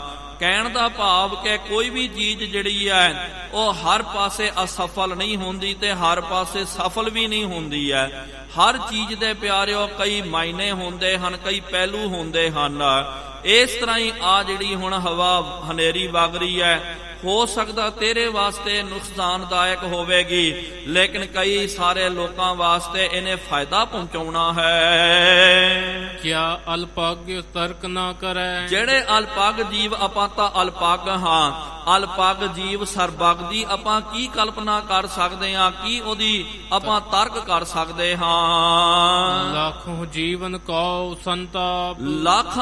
ਲੱਖਾਂ ਦੀ ਗਿਣਤੀ ਦੇ ਵਿੱਚ ਜੋ ਜੀਆਂ ਤੋਂ ਸੰਤਾਪ ਪਹੁੰਚ ਜਾਵੇਗਾ ਇਹਦੇ ਨਾਲ। ਮੇਟਹਿ ਪੌਨ ਦੋਸ਼ ਲੈ ਆਪ। ਜੇ ਆਪਾਂ ਪਿਆਰਿਆ ਇਹ ਪੌਣ ਨੂੰ ਜੇ ਰੋਕ ਦਈਏ, ਤੂੰ ਕਹਿੰਦਾ ਨਾ ਸਤਿਗੁਰੂ ਮਹਾਰਾਜ ਬਚਨ ਕਰ ਦਿਓ, ਕਹਿ ਦਿਓ ਕਿ ਐ ਹਨੇਰੀ ਤੂੰ ਰੁਕ ਜਾ, ਅਸੀਂ ਪ੍ਰਸ਼ਾਦਾ ਤਿਆਰ ਕਰਨਾ। ਆਪ ਜੀ ਸਰਬੱਗ ਹੋ, ਜੇ ਤੁਹਾਨੇ ਬਚਨ ਕਰਨਾ ਕੀਤਾ ਤੇ ਹਨੇਰੀ ਰੁਕ ਜਾਵੇਗੀ, ਆਪਣਾ ਕਾਰਜ ਹੋ ਜਾਵੇਗਾ। ਸਤਿਗੁਰੂ ਜੀ ਕਹਿਣ ਲੱਗੇ ਕਿ ਬੇਸ਼ੱਕ ਇਹਦੇ ਨਾਲ ਆਪਣਾ ਤਾਂ ਛੋਟਾ ਕਾਰਜ ਜਿਹੜਾ ਉਹ ਹੋ ਜਾਵੇਗਾ, ਲੇਕਿਨ ਆਪਣੇ ਨਿੱਕੇ ਕਾਰਜ ਦੇ ਪਿੱਛੇ ਕਿੰਨਾ ਵੱਡਾ ਨੁਕਸਾਨ ਹੋਣ ਵਾਲਾ ਉਹ ਵੀ ਤੂੰ ਵੇਖਣਾ ਕਰ। ਕਈਆਂ ਦੀ ਜ਼ਿੰਦਗੀ ਬਰਬਾਦ ਹੋ ਜਾਵੇਗੀ, ਉਹ ਬੇਘਰ ਹੋ ਜਾਣਗੇ, ਭੁੱਖੇ ਉਹਨਾਂ ਨੇ ਮਰ ਜਾਣਾ, ਤੇ ਆਪਣੇ ਕਾਰਜ ਆਪਣੇ ਸਵਾਰਥ ਵਾਸਤੇ ਤਾਂ ਆਪਣਾ ਤਾਂ ਕੰਮ ਹੋ ਜਾਵੇਗਾ। ਕਿੰਨਾ ਕੋ ਕੰਮ ਰਿਹਾ, ਇੱਕ ਡੰਗ ਦਾ ਪ੍ਰਸ਼ਾਦਾ ਤਿਆਰ ਕਰਨਾ। ਠੀਕ ਹੈ, ਇੱਕ ਡੰਗ ਦਾ ਪ੍ਰਸ਼ਾਦਾ ਤਿਆਰ ਹੋ ਗਿਆ, ਆਪਾਂ ਨੇ ਛਕ ਵੀ ਲਿਆ, ਲੇਕਿਨ ਉਹ ਜਿਹੜਾ ਨੁਕਸਾਨ ਹੋਵੇਗਾ ਉਹ ਪਾਪ ਵੀ ਫਿਰ ਸਾਨੂੰ ਲੱਗ ਜਾਵੇਗਾ। ਇਸ ਕਰਕੇ ਸਤਿਗੁਰੂ ਮਹਾਰਾਜ ਕਹਿਣ ਲੱਗੇ ਕਿ ਭਾਈ ਮਿਟਹਿ ਪੌਣ ਦੋਸ਼ ਲੈ ਆਪ। ਜੇ ਆਪਾਂ ਹੁਣ ਪੌਣ ਨੂੰ ਰੋਕ ਦਿੰਦੇ ਆ, ਮੇਟ ਦਿੰਦੇ ਆ, ਉਹ ਸਾਰਾ ਪਾਪ, ਉਹ ਦੋਸ਼ ਜਿਹੜਾ ਸਾਡੇ ਮੱਥੇ ਲੱਗ ਜਾਵੇਗਾ। ਇਹ ਮਨਮੁਖ ਕੀ ਰੀਤ ਪਛਾਨੈ। ਸਤਿਗੁਰੂ ਜੀ ਕਹਿਣ ਲੱਗੇ ਕਿ ਭਾਈ ਸਿੱਖਾ, ਇਹ ਜੋ ਰੀਤੀ ਹੈ ਨਾ ਕਿ ਪ੍ਰਮਾਤਮਾ ਦੀ ਰੇਖ ਦੇ ਵਿੱਚ ਮੇਖ ਪਾ ਦੇਣਾ, ਉਹਦਾ ਹੁਕਮ ਨਹੀਂ ਮੰਨਣਾ, ਇਹ ਤਾਂ ਮਨਮੁਖਾਂ ਦੀ ਰੀਤੀ ਹੈ। ਹੋਵਤ ਮਿਟਾਈ ਕੇ ਤਰਕ ਬਖਾਨੈ। ਜਿਹੜਾ ਪਰਮਾਤਮਾ ਦੀ ਹੋਂਦ ਨੂੰ ਮਿਟਾ ਦਿੰਦਾ, ਭਾਵ ਕਿ ਉਹਦੇ ਭਾਣੇ ਨੂੰ ਮਿਟਣ ਦਾ ਯਤਨ ਕਰਦਾ, ਜਾਂ ਉਹਦੇ ਉੱਤੇ ਤਰਕ ਨਾ ਕਰਦਾ ਕਿ ਇਹ ਕਿਉਂ ਹੋ ਰਿਹਾ, ਇਹ ਨਹੀਂ ਹੋਣਾ ਚਾਹੀਦਾ। ਅੱਜ ਪਿਆਰਿਓ ਜ਼ਿਆਦਾਤਰ ਤਾਂ ਆਪਾਂ ਸਿਰਫ ਇਹਦੇ ਵਿੱਚ ਹੀ, ਆਪਾਂ ਤਰਕਾਂ ਦੇ ਵਿੱਚ ਹੀ ਫਸੇ ਹੋਏ ਹਾਂ। ਕੋਈ ਵੀ ਚੀਜ਼ ਹੋ ਜਾਵੇ ਆਪਾਂ ਤੁਰੰਤ ਤਰਕ ਮਾਰ ਦਿੰਦੇ ਆ, ਰੱਬ ਨੂੰ ਉਲਾਮਾ ਦੇ ਦਿੰਦੇ ਆ। ਗਲਤੀਆਂ ਪਿਆਰਿਓ ਸਾਡੀਆਂ ਹੁੰਦੀਆਂ, ਲੇਕਿਨ ਸਾਨੂੰ ਹੀ ਵੱਧ ਗਈ ਤੇ ਆਪਾਂ ਤਰਕ ਮਾਰ ਦਿੰਦੇ ਆ, ਲਓ ਜੀ ਕਿੰਨੀ ਗਰਮੀ ਹੋ ਰਹੀ ਹੈ, ਪਤਾ ਨਹੀਂ ਪ੍ਰਮਾਤਮਾ ਦਾ ਕੀ ਹੈ ਕਰਕੇ। ਮੀਂਹ ਜੇ ਪੈ ਗਿਆ ਤਾਂ ਵੀ ਪਿਆਰਿਓ ਤਰਕ ਮਾਰ ਦਿੰਦੇ ਆ, ਇੰਨਾ ਜ਼ਿਆਦਾ ਮੀਂਹ ਪੈ ਰਿਹਾ, ਪਰਮਾਤਮਾ ਨੂੰ ਪਤਾ ਨਹੀਂ ਕੀ ਹੋ ਚੱਲਿਆ, ਬੜਾ ਮੀਂਹ ਪਵਾ ਰਿਹਾ। ਜੇ ਨਹੀਂ ਵੀ ਪਿਆ ਤਾਂ ਵੀ ਤਰਕ ਕਰ ਦਿੰਦੇ ਆ। ਜੇ ਠੰਡ ਵੀ ਲੱਗ ਜਾਵੇ ਤਾਂ ਵੀ ਆਪਾਂ ਉਲਾਮਾ ਰੱਬ ਨੂੰ ਦਿੰਦੇ ਆ। ਜੇ ਗਰਮੀ ਵੀ ਲੱਗ ਜਾਵੇ ਤਾਂ ਵੀ ਉਲਾਮਾ ਜਿਹੜਾ ਆਪਾਂ ਰੱਬ ਨੂੰ ਦਿੰਦੇ ਆ, ਕਿਉਂਕਿ ਬਰਦਾਸ਼ਤ ਕਰਨ ਦੀ ਸਾਡੇ ਅੰਦਰ ਸ਼ਕਤੀ ਨਹੀਂ ਰਹੀ ਹੈ। ਬੰਦਾ ਇੰਨਾ ਜ਼ਿਆਦਾ ਕਮਜ਼ੋਰ ਹੋ ਗਿਆ ਕਿ ਹਰ ਚੀਜ਼ ਦੇ ਉੱਤੇ ਸਿਰਫ ਤਰਕ ਕਰੀ ਜਾਣਾ, ਰੱਬ ਦੇ ਭਾਣੇ ਨੂੰ ਮਿਟਣ ਦਾ ਯਤਨ ਕਰਨਾ, ਇਹ ਕਹਿਣਾ ਉਹ ਕਹਿਣਾ। ਇਹ ਪਿਆਰਿਓ ਗੁਰਮੁਖਾਂ ਦੀ ਮਰਿਆਦਾ ਨਹੀਂ ਹੈ। ਗੁਰਮੁਖ ਜਿਹੜੇ ਹਨ ਉਹ ਤਾਂ ਰੱਬ ਦੇ ਭਾਣੇ ਨੂੰ ਮਨ ਕਰਕੇ ਚੱਲਦੇ। ਜਥਾ ਕਰਹਿ ਪ੍ਰਭੂ ਪਿਖ ਹਰ ਖੰਤੇ। ਜਿਸ ਤਰ੍ਹਾਂ ਪ੍ਰਮਾਤਮਾ ਦੇ ਭਾਣੇ ਦੇ ਵਿੱਚ ਜੋ ਵੀ ਵਰਤਦਾ ਨਾ, ਉਹ ਸਦਾ ਪ੍ਰਸੰਨ ਰਹਿੰਦੇ ਹਨ। ਉਹ ਤਾਂ ਇਹੀ ਕਹਿੰਦੇ, ਮੀਤ ਕਰਹਿ ਸੋਈ ਹਮ ਮਾਨਾ, ਮੀਤ ਕੇ ਕਰਤਬ ਕੁਸ਼ਲ ਸਮਾਨਾ, ਏਕਾ ਟੇਕ ਮੇਰਾ ਮਨ ਚੀਤ, ਜਿਸ ਕਿਛ ਕਰਨਾ ਸੋ ਹਮਰਾ ਮੀਤ। ਨਹਿ ਤਰਕਹਿ ਕਹਿ ਕਹਿ ਨਾ ਮਿਟੰਤੇ। ਉਹਦੀ ਤਰਕਨਾ ਵੀ ਨਹੀਂ ਕਰਦੇ ਕਿ ਰੱਬਾ ਇਹ ਕਿਉਂ ਕਰਨਾ ਕੀਤਾ ਤੂਨੇ, ਉਹ ਕਿਉਂ ਕਰਨਾ ਕੀਤਾ, ਤਰਕ ਨਹੀਂ ਕਰਦੇ ਤੇ ਉਸ ਨੂੰ ਮੇਟਣ ਦਾ ਉਹ ਯਤਨ ਵੀ ਨਹੀਂ ਕਰਦੇ ਹਨ। ਸੋ ਗੁਰਮੁਖ ਸੁਖ ਪ੍ਰਾਪਤ ਹੋਏ। ਸਤਿਗੁਰੂ ਜੀ ਕਹਿਣ ਲੱਗੇ ਇਹ ਮਨਮੁਖ ਹਨ ਜੋ ਪਰਮਾਤਮਾ ਦੇ ਭਾਣੇ ਨੂੰ ਮੇਟਣ ਦਾ ਯਤਨ ਕਰਦੇ, ਉਹਦੇ ਭਾਣੇ ਦੇ ਉੱਤੇ ਤਰਕ ਨਾ ਕਰਦੇ ਹਨ। ਤੇ ਮਹਾਰਾਜ ਜੀ ਨੇ ਕਿਹਾ ਗੁਰਮੁਖ ਕਿਹੋ ਜਿਹੇ ਹੁੰਦੇ ਜੋ ਰੱਬ ਦੇ ਭਾਣੇ ਨੂੰ ਮਿੱਠਾ ਕਰਕੇ ਮੰਨਦੇ ਹਨ, ਉਹਦੇ ਭਾਣੇ ਨੂੰ ਬਦਲਣ ਦਾ ਯਤਨ ਨਹੀਂ ਕਰਦੇ ਤੇ ਉਹਦੇ ਉੱਤੇ ਤਰਕ ਨਹੀਂ ਕਰਦੇ, ਉਹ ਅਸਲੀ ਗੁਰਮੁਖ ਹਨ। ਸੰਕਟ ਸਹਿ ਨਾ ਲੋਕਹੁ ਦੋਏ। ਇਹੋ ਜਿਹੇ ਗੁਰਮੁਖ ਜਿਹੜੇ ਹਨ ਪਿਆਰਿਓ, ਸਤਿਗੁਰੂ ਜੀ ਕਹਿਣ ਲੱਗੇ ਦੋਵੇਂ ਲੋਕਾਂ ਦੇ ਵਿੱਚ, ਲੋਕ ਤੇ ਪਰਲੋਕ ਦੇ ਵਿੱਚ ਉਹਨਾਂ ਨੂੰ ਸੰਕਟ ਜਿਹੜਾ ਹੈ ਨਹੀਂ ਚੱਲਣਾ ਪੈਂਦਾ। ਉਹ ਸੰਕਟਾਂ ਤੋਂ ਮੁਕਤ ਹੋ ਜਾਂਦੇ ਜਿਹੜੇ ਰੱਬ ਦੇ ਭਾਣੇ ਨੂੰ, ਪਰਮਾਤਮਾ ਦੇ ਹੁਕਮ ਨੂੰ ਜਿਹੜੇ ਮਿੱਠਾ ਕਰਕੇ ਮੰਨਦੇ ਹਨ। ਗੁਰੂ ਨਾਨਕ ਦੇਵ ਜੀ ਮਹਾਰਾਜ ਜਦੋਂ ਪਿਆਰਿਓ ਅਰਬ ਦੇਸ਼ ਦੀ ਯਾਤਰਾ ਦੇ ਵਿੱਚ ਸਨ, ਜਦੋਂ ਸਤਿਗੁਰੂ ਮਹਾਰਾਜ ਕਸੂਰ ਆਦਿਕ ਦੇ ਇਲਾਕੇ ਦਾ ਦੌਰਾ ਕਰ ਰਹੇ, ਉੱਥੇ ਇੱਕ ਇਸਲਾਮੀ ਜੋ ਸੰਤ ਫਕੀਰ ਹੋਏ, ਬਹੁਤ ਵੱਡਾ ਉਹਨਾਂ ਦਾ ਖਾਨਖਾਨਾ ਸੀ। ਸਤਿਗੁਰੂ ਮਹਾਰਾਜ ਜਦੋਂ ਉੱਥੇ ਗਏ, ਉੱਥੇ ਜਾ ਕਰਕੇ ਮਹਾਰਾਜ ਜੀ ਨੇ ਬਾਣੀ ਦਾ ਉਚਾਰਨ ਕਰਨਾ ਕੀਤਾ। ਜਿਹੜੀ ਆਪਾਂ ਨਿਤ ਬਾਣੀ ਪੜ੍ਹਦੇ ਹਾਂ ਉਹਦੇ ਵਿੱਚੋਂ ਇੱਕ ਬੰਦ ਕਿ ਗੁਰਮੁਖ ਨਾਦੰ ਗੁਰਮੁਖ ਵੇਦੰ ਗੁਰਮੁਖ ਰਿਹਾ ਸਮਾਈ। ਇਹ ਜਿਹੜਾ ਸ਼ਬਦ ਸਤਿਗੁਰੂ ਮਹਾਰਾਜ ਜੀ ਨੇ ਉਚਾਰਨ ਕਰਨਾ ਕੀਤਾ ਨਾ, ਤੇ ਫਿਰ ਉਥੋਂ ਦੇ ਜਿਹੜੇ ਮਹੰਤ ਜਿਹੜੇ ਸਨ, ਉਥੋਂ ਦੇ ਜਿਹੜੇ ਫਕੀਰ ਸਨ, ਉਹਨਾਂ ਨੇ ਕਿਹਾ ਸਤਿਗੁਰੂ ਮਹਾਰਾਜ ਆਪ ਜੀ ਨੇ ਗੁਰਮੁਖਾਂ ਦੀ ਬੜੀ ਉਸਤਤੀ ਕਰਨੀ ਕੀਤੀ। ਆਪ ਜੀ ਕਹਿੰਦੇ ਗੁਰਮੁਖ ਨਾਦੰ ਗੁਰਮੁਖ ਵੇਦੰ, ਲੇਕਿਨ ਕਿਰਪਾ ਕਰੋ ਸਤਿਗੁਰੂ ਮਹਾਰਾਜ ਇਹਦਾ ਅਰਥ ਮੈਨੂੰ ਆਪ ਦੀ ਸਰਵਣ ਕਰਾਓ, ਤੇ ਅਰਥ ਵੀ ਇਹੋ ਜਿਹਾ ਸਰਵਣ ਕਰਾਓ ਉਹ ਅਰਥ ਮੇਰੇ ਹਿਰਦੇ ਦੇ ਵਿੱਚ ਵਸ ਜਾਵੇ, ਮੇਰੇ ਜੀਵਨ ਵਿੱਚ ਵਸ ਜਾਵੇ। ਉਹ ਬੋਲ ਨਹੀਂ ਹੋਣ, ਉਹ ਸਤਿਗੁਰੂ ਮਹਾਰਾਜ ਮੇਰਾ ਜੀਵਨ ਬਣ ਜਾਵੇ, ਮੇਰੀ ਦਿਨਚਰਿਆ ਬਣ ਜਾਵੇ। ਸਤਿਗੁਰੂ ਜੀ ਕਹਿਣ ਲੱਗੇ ਕਿ ਭਾਈ ਜੇ ਸੁਣਨਾ ਜੇ ਬੋਲਾਂ ਦੇ ਨਾਲ ਤਾਂ ਹੁਣੇ ਅਸੀਂ ਤੈਨੂੰ ਕਹਿ ਦਿੰਦੇ ਆ, ਕਿਉਂਕਿ ਕਈ ਵਿਦਵਾਨ ਪਿਆਰਿਓ ਮੇਰੇ ਵਰਗੇ ਕਈ ਅਖੌਤੀ ਵੀ ਜਿਹੜੇ ਉਹ ਵਿਆਖਿਆ ਤਾਂ ਕਰ ਦਿੰਦੇ ਹਨ, ਸ਼ਬਦਾਂ ਦੀ ਵਿਆਖਿਆ ਹੋ ਸਕਦੀ ਹੈ, ਲੇਕਿਨ ਉਹ ਸ਼ਬਦਾਂ ਨੂੰ ਪਿਆਰਿਓ ਜੀਵਨ ਦੇ ਵਿੱਚ ਅਪਣਾਉਣਾ, ਜੀਵਨ ਦੇ ਵਿੱਚ ਉਹਦੇ ਧਾਰਨੀ ਬਣਨਾ ਇਹ ਬੜਾ ਕਠਿਨ ਹੁੰਦਾ। ਕਹਿੰਦਾ ਸਤਿਗੁਰੂ ਮਹਾਰਾਜ ਇਹੋ ਜੀ ਵਿਆਖਿਆ ਕਰੋ, ਇਹਦੀ ਪਰਿਭਾਸ਼ਾ ਮੇਰੇ ਹਿਰਦੇ ਵਿੱਚ ਵਸ ਜਾਵੇ, ਇਹ ਗੁਣ ਮੇਰੇ ਅੰਦਰ ਆ ਜਾਣ।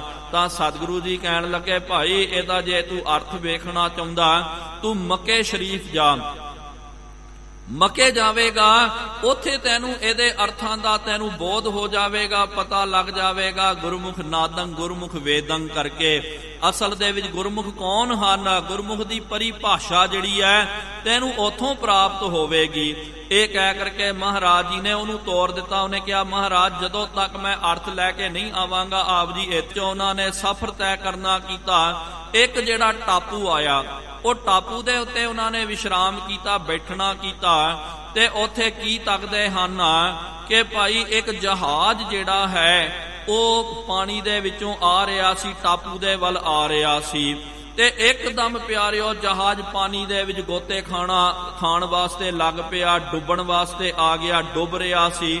ਵੇਖ ਕਰਕੇ ਉਹ ਫਕੀਰ ਦੇ ਮਨ ਵਿੱਚ ਆਇਆ, ਕਹਿੰਦਾ ਅੱਲਾ ਜੀ ਤੁਸੀਂ ਬੜਾ ਬੁਰਾ ਕਰਦੇ ਹੋ, ਇਹਦੇ ਵਿੱਚ ਕਿੰਨੇ ਨਿਰਦੋਸ਼ ਲੋਕ ਬੈਠੇ ਹੋਏ ਹਨ, ਤੁਸਾਂ ਨੇ ਬੇੜਾ ਇਹਨਾਂ ਦਾ ਜਹਾਜ਼ ਡੋਬ ਦਿੱਤਾ, ਬਹੁਤ ਵੱਡਾ ਇਹ ਪਾਪ ਹੈ, ਤੇ ਇਹ ਜੇ ਡੁੱਬ ਜਾਵੇਗਾ ਤੇ ਇਹ ਲੋਕ ਮਰ ਜਾਣਗੇ, ਤੇ ਇਹਨਾਂ ਦੇ ਜੋ ਬੀਵੀ ਬੱਚੇ ਹਨ, ਪਰਿਵਾਰ ਜਿਹੜਾ ਹੈ ਉਹ ਯਤੀਮ ਹੋ ਜਾਵੇਗਾ, ਉਹਨਾਂ ਨੇ ਮਰ ਜਾਣਾ। ਤੇ ਇਸ ਤਰ੍ਹਾਂ ਉਹਨੇ ਜਦੋਂ ਤਰਕ ਨਾ ਕਰਨੀ ਕੀਤੀ ਹੈ, ਬਹੁਤ ਵੱਡਾ ਗੁਨਾਹ ਹੋ ਰਿਹਾ, ਇਹ ਕਾਹਦਾ ਤੁਹਾਡਾ ਹੁਕਮ ਹੈ। ਇਹ ਬਚਨ ਸੁਣ ਕਰਕੇ ਪਿਆਰਿਓ ਡੁੱਬਦਾ ਜਹਾਜ਼ ਜਿਹੜਾ ਉਹ ਤਰ ਪਿਆ, ਉਹ ਕੰਡੇ ਲੱਗ ਗਿਆ।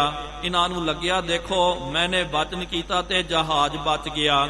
ਫਿਰ ਪਿਆਰਿਓ ਕਹਿੰਦੇ ਉੱਥੇ ਇੱਕ ਸਾਧੂਆਂ ਦਾ ਸੰਤਾਂ ਦਾ ਡੇਰਾ ਸੀ, ਉੱਥੇ ਇਹਨੇ ਵੇਖਿਆ ਉਹਨਾਂ ਸੰਤਾਂ ਨੇ ਕਿ ਭਾਈ ਇੱਥੇ ਬਹੁਤ ਵੱਡਾ ਡੇਰਾ ਲੱਗਦਾ ਲੇਕਿਨ ਕੋਈ ਲੋਕ ਨਹੀਂ ਹਨ। ਇੰਤਜ਼ਾਰ ਕੀਤਾ, ਸ਼ਾਮਾਂ ਨੂੰ ਪਿਆਰਿਓ ਕਈ ਜਿਹੜੇ ਮਹਾਂਪੁਰਖ ਉੱਥੇ ਆਏ ਤੇ ਉੱਥੇ ਸਾਰੇ ਇੱਕ ਪੰਗਤ ਦੇ ਵਿੱਚ ਬੈਠ ਗਏ, ਉਹਦੇ ਨਾਲ ਇਹ ਵੀ ਬੈਠ ਗਿਆ। ਫਿਰ ਪਿਆਰਿਓ ਸਾਰਿਆਂ ਵਾਸਤੇ ਗੈਬ ਤੋਂ ਆਪ ਥਾਲ ਸੱਜ ਕੇ ਆਇਆ, ਇਹਨਾਂ ਨੇ ਪ੍ਰਸ਼ਾਦਾ ਛਕ ਲਿਆ, ਲੇਕਿਨ ਉਹ ਜਿਹੜੇ ਸੰਤ ਬੈਠੇ ਹੋਏ ਜਿਨ੍ਹਾਂ ਨੂੰ ਮਹਾਰਾਜ ਜੀ ਨੇ ਭੇਜਿਆ ਸੀ, ਉਹ ਫਕੀਰ ਦੇ ਵਾਸਤੇ ਕੋਈ ਥਾਲ ਨਹੀਂ ਆਇਆ, ਉਹ ਤਾਂ ਭੁੱਖਾ ਰਹਿ ਗਿਆ। ਫਿਰ ਇਸ ਤਰ੍ਹਾਂ ਹੀ ਪਿਆਰਿਓ ਉਹਨੇ ਭੁੱਖਾ ਜਿਹੜਾ ਹੈ ਉਸ ਰਾਤ ਨੂੰ ਕੱਟਣਾ ਕੀਤਾ। ਫਿਰ ਦਿਨ ਚੜ੍ਹਦਿਆਂ ਹੀ ਪਿਆਰਿਓ ਉਹ ਸਾਧੂ ਸੰਤ ਜਿਹੜੇ ਨਿਕਲ ਗਏ ਤਪ ਕਰਨ ਵਾਸਤੇ। ਇਹ ਇਕੱਲਾ ਸੀ, ਇਹ ਫਿਰ ਚੱਲ ਗਿਆ ਕੰਢੇ ਦੇ ਉੱਤੇ, ਤੇ ਕੀ ਤੱਕਦਾ ਕਿ ਸਮੁੰਦਰ ਦੇ ਵਿੱਚ ਬਹੁਤ ਜ਼ਿਆਦਾ ਮੀਂਹ ਪੈ ਰਿਹਾ, ਲੇਕਿਨ ਧਰਤੀ ਦੇ ਉੱਤੇ ਟਾਪੂ ਦੇ ਉੱਤੇ ਬਿਲਕੁਲ ਮੀਂਹ ਨਹੀਂ ਪੈ ਰਿਹਾ, ਇੱਕ ਕਤਰਾ ਵੀ ਨਹੀਂ ਪੈ ਰਿਹਾ। ਇਹਨੇ ਫਿਰ ਪਿਆਰਿਓ ਤਰਕ ਨਾ ਕੀਤੀ, ਉਲਾਮਾ ਦਿੱਤਾ ਪਰਮਾਤਮਾ ਨੂੰ, ਖੁਦਾ ਨੂੰ, ਕਹਿੰਦਾ ਯਾ ਖੁਦਾ ਤੇਰੀ ਕਿਹੋ ਜੀ ਨਾ ਇਨਸਾਫੀ ਹੈ, ਜਿੱਥੇ ਜਲ ਦੀ ਲੋੜ ਹੈ ਤੂੰ ਉੱਥੇ ਜਲ ਨਹੀਂ ਵਰਖਾਉਂਦਾ, ਤੇ ਜਿੱਥੇ ਪਾਣੀ ਦੀ ਲੋੜ ਹੀ ਨਹੀਂ ਹੈ, ਜੋ ਸਮੁੰਦਰ ਪਾਣੀ ਦੇ ਨਾਲ ਲਬਾਲਬ ਭਰਿਆ ਹੋਇਆ, ਉਹਦੇ ਉੱਤੇ ਮੀਂਹ ਪਵਾਈ ਜਾਂਦਾ, ਇਹਦੇ ਨਾਲ ਤਾਂ ਪਾਣੀ ਖਰਾਬ ਹੀ ਹੋਵੇਗਾ। ਪਿਆਰਿਓ, ਜਦੋਂ ਇਹਨੇ ਇਹ ਕਲਪਨਾ ਕੀਤੀ, ਬਚਨ ਕੀਤਾ, ਪਾਣੀ ਰੁਕ ਗਿਆ। ਫਿਰ ਸ਼ਾਮਾਂ ਨੂੰ ਉਹੀ ਡੇਰੇ ਦੇ ਵਿੱਚ ਗਏ, ਫਿਰ ਸਾਰਿਆਂ ਵਾਸਤੇ ਥਾਲ ਆਈ ਤੇ ਉਹਦੇ ਵਾਸਤੇ ਥਾਲ ਪ੍ਰਾਪਤ ਨਹੀਂ ਹੋਈ।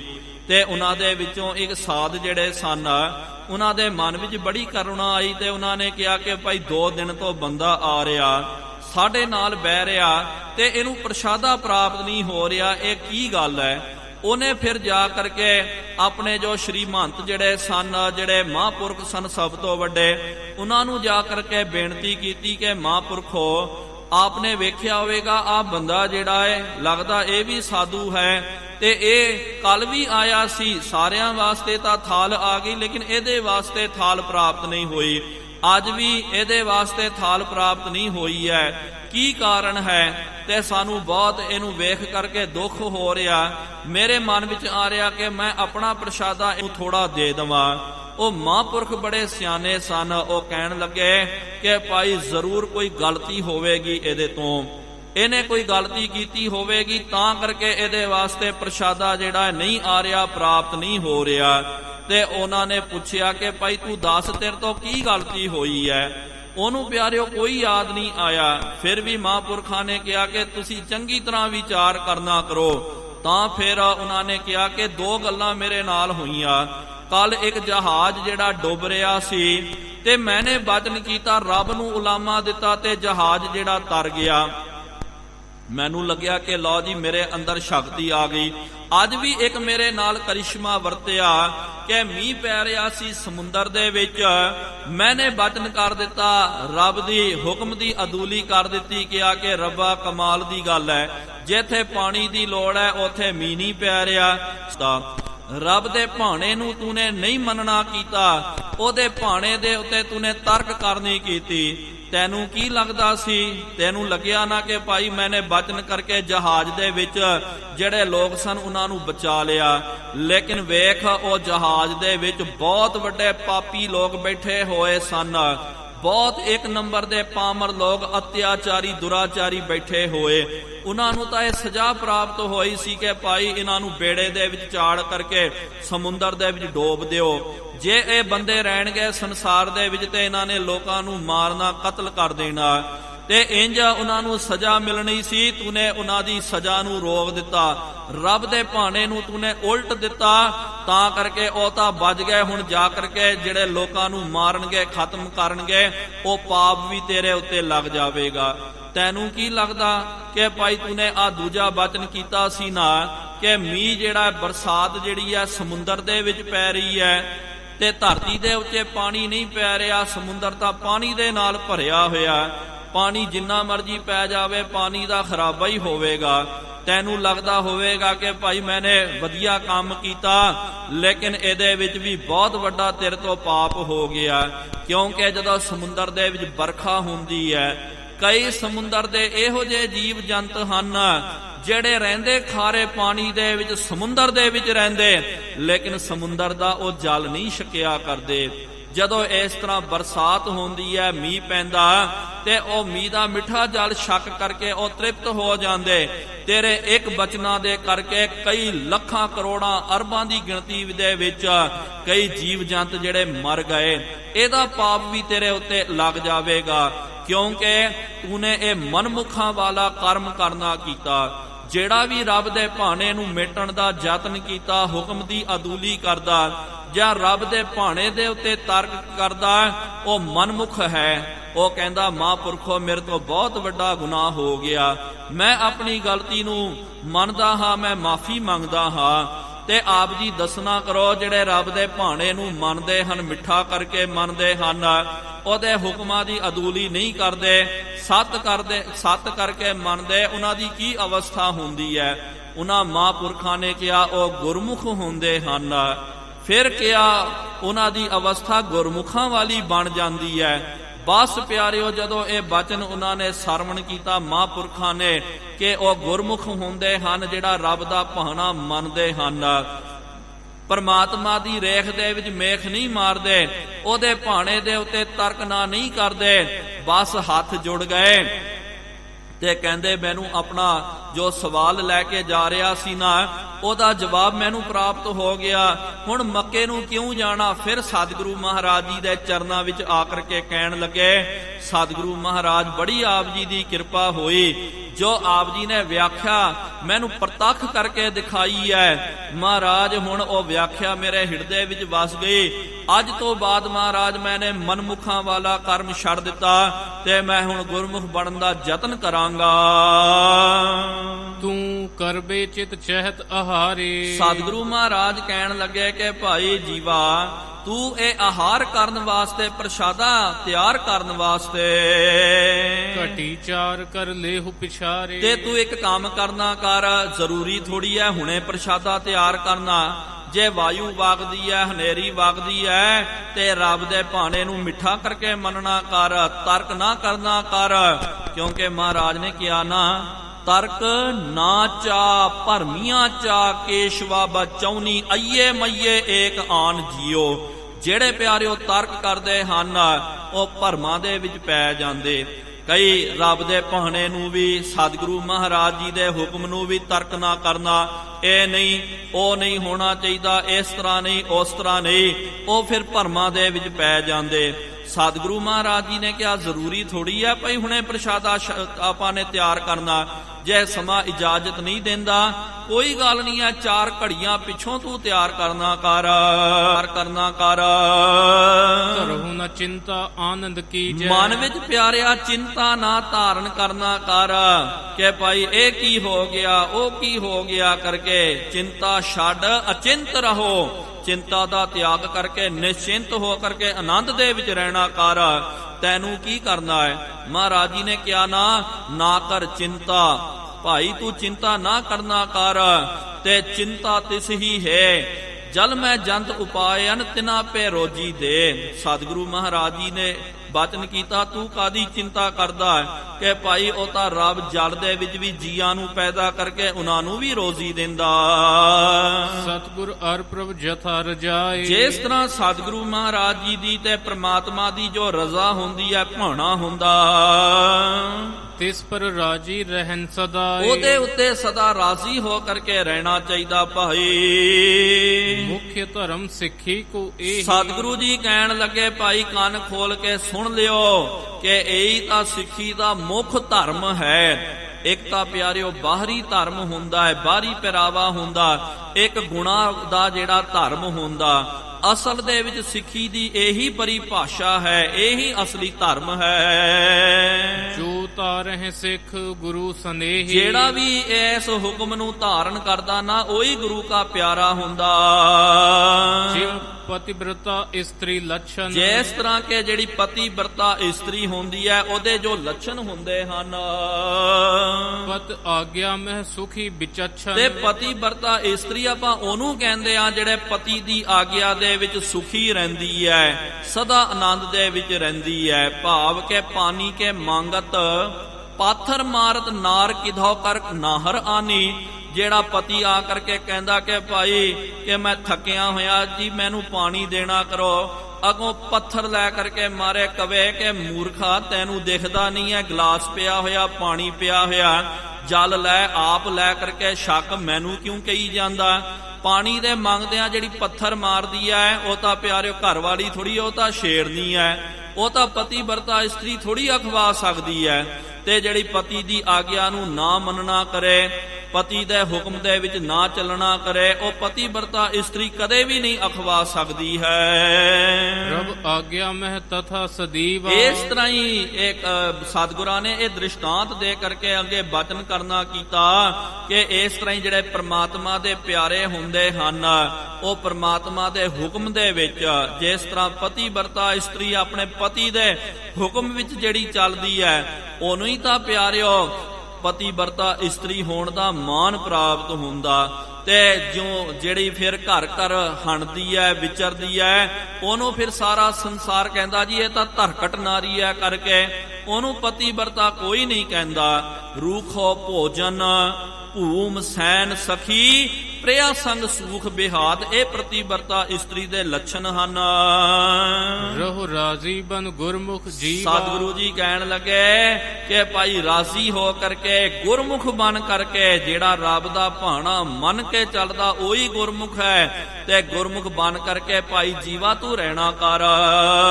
ਜਪ ਤਪ ਵਰਤ ਦਾਨ ਫਲ ਸਾਰੇ। ਜਿਹੜਾ ਆਪਾਂ ਜਪ ਕਰਦੇ ਆਂ, ਤਪ ਵਰਤ ਕਰਦੇ ਆਂ, ਦਾਨ ਕਰਦੇ ਆਂ, ਇਹਦਾ ਜੋ ਫਲ ਪ੍ਰਾਪਤ ਹੁੰਦਾ, ਇਸ ਤੇ ਪ੍ਰਾਪਤ ਹੋਏ ਬਸ ਸੁਖਾਰੇ। ਪਰਮਾਤਮਾ ਦੇ ਭਾਣੇ ਨੂੰ ਮਿੱਠਾ ਕਰਕੇ ਮੰਨਣਾ, ਉਹਦੇ ਹੁਕਮਾਂ ਨੂੰ ਮੰਨ ਕਰਕੇ ਚੱਲਣਾ, ਉਹਦੇ ਰੇਖ ਵਿੱਚ ਮੇਖ ਨਹੀਂ ਪਾਉਣੀ ਹੈ, ਪਰਮਾਤਮਾ ਦੇ ਭਾਣੇ ਦੇ ਉੱਤੇ ਤਰਕ ਨਹੀਂ ਕਰਨਾ। ਬਸ ਇਹ ਗੁਣਾ ਦਾ ਜਿਹੜਾ ਧਾਰਨੀ ਬਣ ਜਾਵੇ, ਜਿਹੜਾ ਕਿ ਜੋ ਪ੍ਰਮਾਤਮਾ ਕਰਦਾ ਮਾਈ ਸਤ ਸਤ ਸਤ ਹਰ ਸਾਧਾ, ਜੋ ਪ੍ਰਮਾਤਮਾ ਦਾ ਭਾਣਾ ਸਤ ਕਰਕੇ ਮੰਨਦਾ, ਉਹਨਾਂ ਦੇ ਵਾਸਤੇ ਜਪ ਕਰਨ ਦੀ, ਤਪ ਕਰਨ ਦੀ, ਵਰਤ ਕਰਨ ਦੀ, ਦਾਨ ਕਰਨ ਦੀ ਲੋੜ ਨਹੀਂ ਹੁੰਦੀ ਹੈ। ਇਹ ਸਭ ਕਰਨ ਦੇ ਨਾਲ ਜਿਹੜਾ ਫਲ ਪ੍ਰਾਪਤ ਹੁੰਦਾ, ਜੋ ਰੱਬ ਦੇ ਭਾਣੇ ਨੂੰ ਮਿੱਠਾ ਕਰਕੇ ਮੰਨਦਾ, ਉਹਨੂੰ ਸੁਤੇ ਸਿੱਧ ਇਹ ਸਾਰੇ ਪ੍ਰਾਪਤ ਹੋ ਜਾਂਦੇ ਹਨ।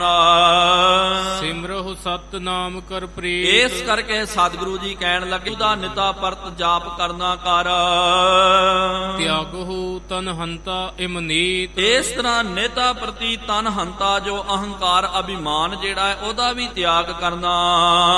ਬ੍ਰਹਮ ਗਿਆਨ ਤਬ ਪਾਏ ਸੁਖੇ। ਇਹਦੇ ਨਾਲ ਹੀ ਪਿਆਰਿਆ ਬ੍ਰਹਮ ਗਿਆਨ ਦੀ ਤੈਨੂੰ ਪ੍ਰਾਪਤੀ ਹੋਵੇਗੀ। ਜਨਮ ਮਰਨ ਪੁਨ ਬਨਹਿ ਕਦੇ ਨਾ। ਫਿਰ ਜਨਮ ਤੇ ਮਰਨ ਫਿਰ ਤੇਰਾ ਕਦੇ ਵੀ ਬਣ ਕਰਕੇ ਨਹੀਂ ਆਵੇਗਾ।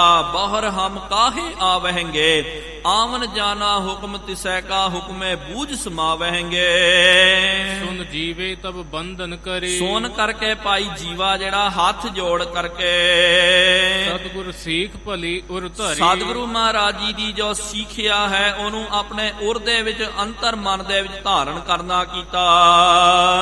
ਤੋ ਇੱਕ ਦਿਨ ਮਹਿ ਗਿਆਨੀ ਕਵੀ ਹੋਆ। ਰਾਜੀ ਕਹਿੰਦੇ ਹਨ, ਹੁਣ ਭਾਈ ਜੀਵਾ ਗੁਰਮੁਖ ਬਣ ਗਿਆ ਹੈ, ਪਰਮਾਤਮਾ ਦੀ ਰੇਖ ਵਿੱਚ ਮੇਖ ਨਹੀਂ ਪਾਉਂਦਾ, ਪਰਮਾਤਮਾ ਦੇ ਭਾਣੇ ਨੂੰ ਸਤ ਕਰਕੇ ਮੰਨਦਾ। ਥੋੜੇ ਕੁ ਦਿਨਾਂ ਦੇ ਵਿੱਚ ਬ੍ਰਹਮ ਗਿਆਨ ਦੀ ਉਹਨੂੰ ਦਾਤ ਪ੍ਰਾਪਤ ਹੋ ਗਈ। ਏਕੋ ਰੂਪ ਸਰਬ ਮਹਿ ਜੂਵਾ। ਸਾਰਿਆਂ ਦੇ ਵਿੱਚ ਇੱਕ ਪਰਮਾਤਮਾ ਦੀ ਜੋਤ ਉਹਨੂੰ ਨਜ਼ਰ ਆ ਰਹੀ ਹੈ। ਜੀਵਤ ਰਹਿਓ ਕਰੀ ਗੁਰ ਸੇਵਾ। ਲੇਕਿਨ ਇਹ ਨਹੀਂ ਹੈ ਕਿ ਚਲੋ ਜੀ ਮੈਂ ਹੁਣ ਬ੍ਰਹਮ ਗਿਆਨੀ ਬਣ ਗਿਆ, ਮੈਂ ਵੱਡਾ ਬਣ ਗਿਆ ਜੀ, ਆ ਮਰਾਦਬਾ ਮੈਨੂੰ ਪ੍ਰਾਪਤ ਹੋ ਗਿਆ, ਮੈਨੂੰ ਸੇਵਾ ਦੀ ਲੋੜ ਨਹੀਂ ਹੈ।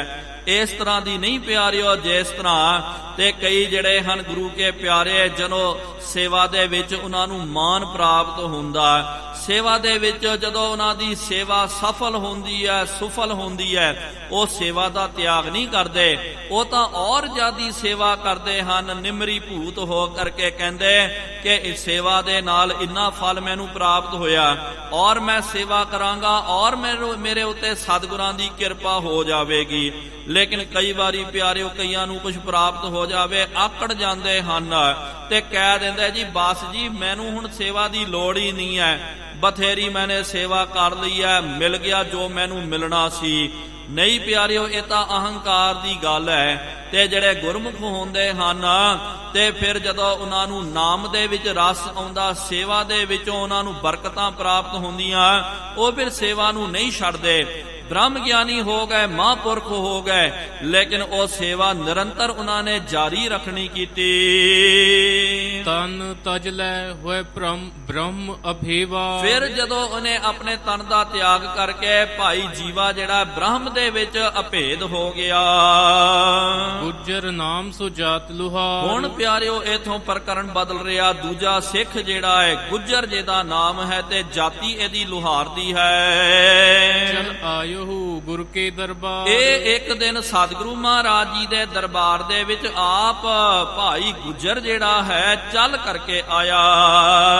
ਬੰਧਨ ਕਰ ਬੈਠਿਓ ਗੁਰ ਪਾਸ। ਆ ਕਰਕੇ ਸਤਿਗੁਰੂ ਮਹਾਰਾਜ ਜੀ ਦੇ ਚਰਨਾਂ ਦੇ ਉੱਤੇ ਨੇ ਬੰਦਨਾ ਕਰਨੀ ਕੀਤੀ, ਚਰਨਾਂ ਦੇ ਲਾਗੇ ਹੋ ਕਰਕੇ ਬੈਠ ਗਿਆ। ਦਰਸ਼ਨ ਦੇਖ ਕਰੀ ਅਰਦਾਸ। ਸਤਿਗੁਰਾਂ ਦੇ ਦਰਸ਼ਨ ਕਰਕੇ ਮਹਾਰਾਜ ਜੀ ਦੇ ਅੱਗੇ ਇਹਨੇ ਅਰਦਾਸ ਕਰਨੀ ਕੀਤੀ। ਸੁਨੋ ਗੁਰੂ ਜੀ ਹੇਤ ਆਹਾ। ਕਹਿੰਦਾ ਸਤਿਗੁਰੂ ਮਹਾਰਾਜ ਮੈਂ ਆਪਣੀ ਉਪਜੀਵਕਾ ਦੇ ਵਾਸਤੇ, ਆਹਾਰ ਦੇ ਵਾਸਤੇ ਤਿਨ ਸਗਰੇ ਹਮ ਛਾਨ ਹੈ ਕਾ। ਸਾਰਾ ਦਿਨ ਸਤਿਗੁਰੂ ਮਹਾਰਾਜ ਮੈਂ ਮਸ਼ੱਕਤ ਕਰਦਾ ਹਾਂ, ਲੁਹਾਰੀ ਦਾ ਮੈਂ ਕੰਮ ਕਰਦਾ ਹਾਂ। ਫਸੇ ਗ੍ਰਹਿਸਥ ਪਾਏ ਨਾ ਅਵਿਕਾਸ਼। ਸਤਿਗੁਰੂ ਮਹਾਰਾਜ ਨਾਲ ਮੈਂ ਗ੍ਰਸਤ ਦੇ ਵਿੱਚ ਬੱਝਾ ਹੋਇਆ ਹਾਂ, ਮੈਨੂੰ ਅਵਕਾਸ਼ ਜਿਹੜਾ ਖਾਲੀ ਸਮਾਂ ਪ੍ਰਾਪਤੀ ਨਹੀਂ ਹੁੰਦਾ। ਤੇ ਰਾਤ ਜੇ ਸੋਵੈ ਦਿਨ ਕਰਹਿ ਕਾਮ, ਇੱਕ ਛਿਨ ਲੇਹ ਨਾ ਹਰ ਕੋ ਨਾਮ। ਇਹ ਮਹਾਰਾਜ ਮੇਰੀ ਅਵਸਥਾ ਹੈ। ਸਾਰਾ ਦਿਨ ਚੜ੍ਹਦਿਆਂ ਹੀ ਮੈਂ ਕੰਮ ਦੇ ਉੱਤੇ ਲੱਗ ਜਾਂਦਾ, ਕਿਉਂਕਿ ਲੁਹਾਰੀ ਦਾ ਕੰਮ ਕਰਨਾ ਪਿਆਰਿਓ ਬਹੁਤ ਜ਼ਿਆਦਾ ਕਠਿਨ ਹੁੰਦਾ। ਭੱਠੇ ਦੇ ਉੱਤੇ ਬੈਠ ਕਰਕੇ ਤੇ ਇੰਨਾ ਪੱਠਾ ਤਪਦਾ, ਤੇ ਉਹ ਤਪ ਕਰਕੇ ਉਹ ਲੋਹੇ ਨੂੰ ਪਿਘਾਲ ਦਿੰਦਾ। ਕਿੰਨੀ ਤਪਸ਼ ਹੁੰਦੀ ਹੋਵੇਗੀ। ਤੇ ਜਦੋਂ ਲੋਹਾ ਪਿਘਲ ਜਾਵੇ ਉਹਦੇ ਨਾਲ ਬੰਦਾ ਵੀ ਜਿਹੜਾ ਉਹਦਾ ਵੀ ਪਿਆਰਿਓ ਪੂਰਾ ਦਮ ਨਿਕਲ ਜਾਂਦਾ, ਮੁੜਕਾ ਨਿਕਲ ਜਾਂਦਾ। ਫਿਰ ਉਹਨੂੰ ਕੁੱਟਣਾ ਬਹੁਤ ਮਸ਼ੱਕਤ ਦਾ ਕੰਮ ਹੈ। ਸਾਰਾ ਦਿਨ ਮਸ਼ੱਕਤ ਕਰਦਾ। ਤੇ ਮੇਰੇ ਮਨ ਦੇ ਵਿੱਚ ਇਹ ਗੱਲ ਆਉਂਦੀ ਹੈ ਕਿ ਮਨਾ ਕਦੋਂ ਤੱਕ ਇਹ ਜੰਜਾਲ ਦੇ ਵਿੱਚ ਮੈਂ ਫਸਿਆ ਰਵਾਂ। ਮੇਰੇ ਮਨ ਵਿੱਚ ਆਉਂਦਾ ਸਭ ਛੱਡ ਕਰਕੇ, ਗ੍ਰਸਤੀ ਦਾ ਤਿਆਗ ਕਰਕੇ, ਕੰਮ ਕਾਜ ਛੱਡ ਕਰਕੇ ਮੈਂ ਤੁਹਾਡੇ ਕੋਲ ਆ ਜਾਵਾਂ, ਤੁਹਾਡੀ ਸੇਵਾ ਕਰਨਾ ਕਰਾਂ। ਹਮਰੋ ਭੀ ਕਿਮ ਹੋਏ ਕਲਿਆਣ। ਕਿਰਪਾ ਕਰੋ ਮਹਾਰਾਜ, ਆਪ ਜੀ ਦੱਸਣਾ ਕਰੋ ਮੇਰੀ ਕਲਿਆਣ ਕਿਸ ਤਰ੍ਹਾਂ ਹੋਵੇਗੀ। ਇਸ ਤਰ੍ਹਾਂ ਤਾਂ ਮੇਰਾ ਉਧਾਰ ਨਹੀਂ ਹੋਵੇਗਾ। ਰਾਤ ਜੇ ਸੋਵੇ ਦਿਨ ਕਰਹਿ ਕਾਮ, ਸਿਰਫ ਆਪਣੀ ਉਪਜੀਵਕਾ ਦੇ ਵਾਸਤੇ, ਪਰਿਵਾਰ ਨੂੰ ਪਾਲਣ ਦੇ ਵਾਸਤੇ ਹੀ ਜੇ ਮੈਂ ਇਹ ਕੰਮ ਕਰਦਾ ਰਵਾਂ, ਮੇਰੀ ਤਾਂ ਸਦਗਤੀ ਨਹੀਂ ਹੋਵੇਗੀ, ਮੇਰਾ ਉਧਾਰ ਨਹੀਂ ਹੋਣਾ ਹੈ। ਇਸ ਕਰਕੇ ਮਹਾਰਾਜ ਮੈਂ ਸਭ ਛੱਡ ਕਰਕੇ ਆਪ ਜੀ ਦੇ ਕੋਲ ਆਉਣਾ ਚਾਹੁੰਦਾ ਹਾਂ। ਜਨਮ ਮਰਨ ਦਾ ਬੰਧਨ ਹਾਂ। ਆਪ ਜੀ ਮਹਾਰਾਜ ਕਿਰਪਾ ਕਰਕੇ ਮਹਾਰਾਜ ਇਹ ਜਨਮ ਮਰਨ ਦਾ ਜੋ ਮੇਰੇ ਉੱਤੇ ਬੰਧਨ ਪਏ ਹੋਏ ਹਨ, ਕਿਰਪਾ ਕਰਕੇ ਸਤਿਗੁਰੂ ਮਹਾਰਾਜ ਇਹਦੀ ਨਿਵਰਤੀ ਕਰਨਾ ਕਰੋ। ਕਿਉਂਕਿ ਹੁਣ ਅੱਗੇ ਪਿਆਰਿਓ ਇਹ ਤਾਂ ਇਹਨੇ ਪ੍ਰਸ਼ਨ ਕਰਨਾ ਕੀਤਾ, ਹੁਣ ਸਤਿਗੁਰੂ ਮਹਾਰਾਜ ਇਹਨੂੰ ਜਵਾਬ ਦੇਣਗੇ, ਇਹਨੂੰ ਸਿੱਖਿਆ ਦੇਣਗੇ। ਜੇ ਆਪਾਂ ਉਹ ਵਿਚਾਰ ਆਰੰਭ ਕਰਦੇ ਹਾਂ ਤੇ ਸਮਾਂ ਵਾਧੂ ਲੱਗ ਸਕਦਾ। ਇਸ ਕਰਕੇ ਪਿਆਰਿਓ ਇੰਨੀਆਂ ਕੋ ਬੇਨਤੀਆਂ ਪ੍ਰਵਾਨ ਕਰਿਓ, ਵਿਚਾਰ ਕਰਦੇ ਹਾਂ। ਬੇਅੰਤ ਗਲਤੀਆਂ ਹੋ ਗਈਆਂ ਜੀ, ਉਹ ਮਾਫੀ ਬਖਸ਼ਣੀ। ਅੱਗੇ ਤੋਂ ਸਮਤ ਆਓ ਸਾਰੇ ਗੱਜ ਵੱਜ ਕਰਕੇ ਫਤਿਹ ਬੁਲਾਈਏ। ਵਾਹਿਗੁਰੂ ਜੀ ਕਾ ਖਾਲਸਾ, ਵਾਹਿਗੁਰੂ ਜੀ ਕੀ ਫਤਿਹ। ਅਚੁੱਤ ਹੈ ਪਾਰ ਬ੍ਰਹਮ, ਅਬਨਾਸੀ ਅਘਨਾਸ। ਹੈ ਪੂਰਨ ਹੈ ਸਰਬ ਮੈਂ, ਦੁਖ ਭੰਜਨ ਗੁਣ ਤਾਸ। ਹੈ ਸੰਗੀ ਹੈ ਨਿਰੰਕਾਰ, ਹੈ ਨਿਰਗੁਣ ਸਭ ਟੇਕਾ। ਹੈ ਗੋਬਿੰਦ ਹੈ ਗੁਣ ਨਿਧਾਨ, ਜਾਂ ਕੈ ਸਦਾ ਵਿਵੇਕ। ਹੈ ਅਪਰੰਪਰ ਹਰ ਹਰੇ, ਹੈ ਪੀ ਹੋਵਨਹਾਰ। ਹੈ ਸੰਤਾਂ ਕੈ ਸਦਾ ਸੰਗ, ਨਿਧਾਰਾ ਆਧਾਰ। ਹੈ ਠਾਕੁਰ ਹਉ ਦਸਰੋ, ਮੈਂ ਨਿਰਗੁਣ ਗੁਣ ਨਹੀਂ ਕੋਏ। ਨਾਨਕ ਦੀਜੈ ਨਾਮ ਦਾਨ, ਰਾਖੋ ਹੀਐ ਪਰੋਏ। ਆਏ ਪ੍ਰਭ ਸ਼ਰਨਾਗਤੀ, ਕਿਰਪਾ ਨਿਧ ਦਿਆਲ। ਏਕ ਅਖਰ ਹਰ ਮਨ ਬਸਤ, ਨਾਨਕ ਹੋਤ ਨਿਹਾਲ। ਵਾਹਿਗੁਰੂ ਨਾਮ ਜਹਾਜ ਹੈ, ਚੜ੍ਹੈ ਸੋ ਉਤਰੈ ਪਾਰ। ਜੋ ਸ਼ਰਧਾ ਕਰ ਸੇਵੰਦੇ, ਗੁਰ ਪਾਰ ਉਤਾਰਨ ਹਾਰ। ਕਥਾ ਨਿਤਾ ਪ੍ਰਤ ਹੋਤ ਹੈ, ਸੁਣੋ ਸੋ ਸਿੰਘ ਸੁਜਾਨਾ। ਨਾਨਕ ਗੁਰੂ ਗੋਬਿੰਦ ਸਿੰਘ ਜੀ, ਸਦਾ ਕਰੈ ਕਲਿਆਣ। ਨਾਨਕ ਗੁਰੂ ਗੋਬਿੰਦ ਸਿੰਘ ਜੀ, ਸਦਾ ਕਰੈ ਕਲਿਆਣ। ਇੱਕ ਓੰਕਾਰ ਸਤਨਾਮ ਕਰਤਾ ਪੁਰਖ, ਨਿਰਭਉ ਨਿਰਵੈਰ ਅਕਾਲ ਮੂਰਤ। ਅਜੂਨੀ ਸੈਭੰ ਗੁਰ ਪ੍ਰਸਾਦ ਜਪ। ਆਦ ਸੱਚ ਜੁਗਾਦ ਸੱਚ, ਹੈ ਵੀ ਸੱਚ। ਨਾਨਕ ਹੋਸੀ ਭੀ ਸੱਚ। ਇੱਕ ਓੰਕਾਰ ਸਤਨਾਮ ਕਰਤਾ ਪੁਰਖ, ਨਿਰਭਉ ਨਿਰਵੈਰ ਅਕਾਲ ਮੂਰਤ। ਅਜੂਨੀ ਸੈਭੰ ਗੁਰ ਪ੍ਰਸਾਦ ਜਪ। ਆਦ ਸੱਚ ਜੁਗਾਦ ਸੱਚ, ਹੈ ਵੀ ਸੱਚ। ਨਾਨਕ ਹੋਸੀ ਭੀ ਸੱਚ। ਇੱਕ ਓੰਕਾਰ ਸਤਨਾਮ ਕਰਤਾ ਪੁਰਖ, ਨਿਰਭਉ ਨਿਰਵੈਰ ਅਕਾਲ ਮੂਰਤ। ਅਜੂਨੀ ਸੈਭੰ ਗੁਰ ਪ੍ਰਸਾਦ ਜਪ ਆਦ ਸੱਚ ਜੁਗਾਦ ਸੱਚ ਹੈ ਵੀ ਸੱਚ ਨਾਨਕ ਹੋਸੀ ਵੀ ਸੱਚ ਏਕ ਓੰਕਾਰ ਸਤਨਾਮ ਕਰਤਾ ਪੁਰਖ ਨਿਰਭਉ ਨਿਰਵੈਰ ਅਕਾਲ ਮੂਰਤ ਅਜੂਨੀ ਸੈਭੰ ਗੁਰ ਪ੍ਰਸਾਦ ਜਪ ਆਦ ਸੱਚ ਜੁਗਾਦ ਸੱਚ ਹੈ ਵੀ ਸੱਚ ਨਾਨਕ ਹੋਸੀ ਵੀ ਸੱਚ ਏਕ ਓੰਕਾਰ ਸਤਨਾਮ ਕਰਤਾ ਪੁਰਖ ਨਿਰਭਉ ਨਿਰਵੈਰ ਅਕਾਲ ਮੂਰਤ ਅਜੂਨੀ ਸੈਭੰ ਗੁਰ ਪ੍ਰਸਾਦ ਜਪ ਆਦ ਸੱਚ ਜੁਗਾਦ ਗੋਬਿੰਦ ਸਿੰਘ ਜੀ। ਵਾਹੂ ਵਾਹੂ ਗੋਬਿੰਦ ਸਿੰਘ ਜੀ। ਕਲਗੀਆਂ ਵਾਲੇ ਗੋਬਿੰਦ ਸਿੰਘ ਜੀ। ਕਲਗੀਆਂ ਵਾਲੇ ਗੋਬਿੰਦ ਸਿੰਘ ਜੀ। ਬਾਜਾਂ ਵਾਲੇ ਗੋਬਿੰਦ ਸਿੰਘ ਜੀ। ਬਾਜਾਂ ਵਾਲੇ ਗੋਬਿੰਦ ਸਿੰਘ ਜੀ। ਫੌਜਾਂ ਵਾਲੇ ਗੋਬਿੰਦ ਸਿੰਘ ਜੀ।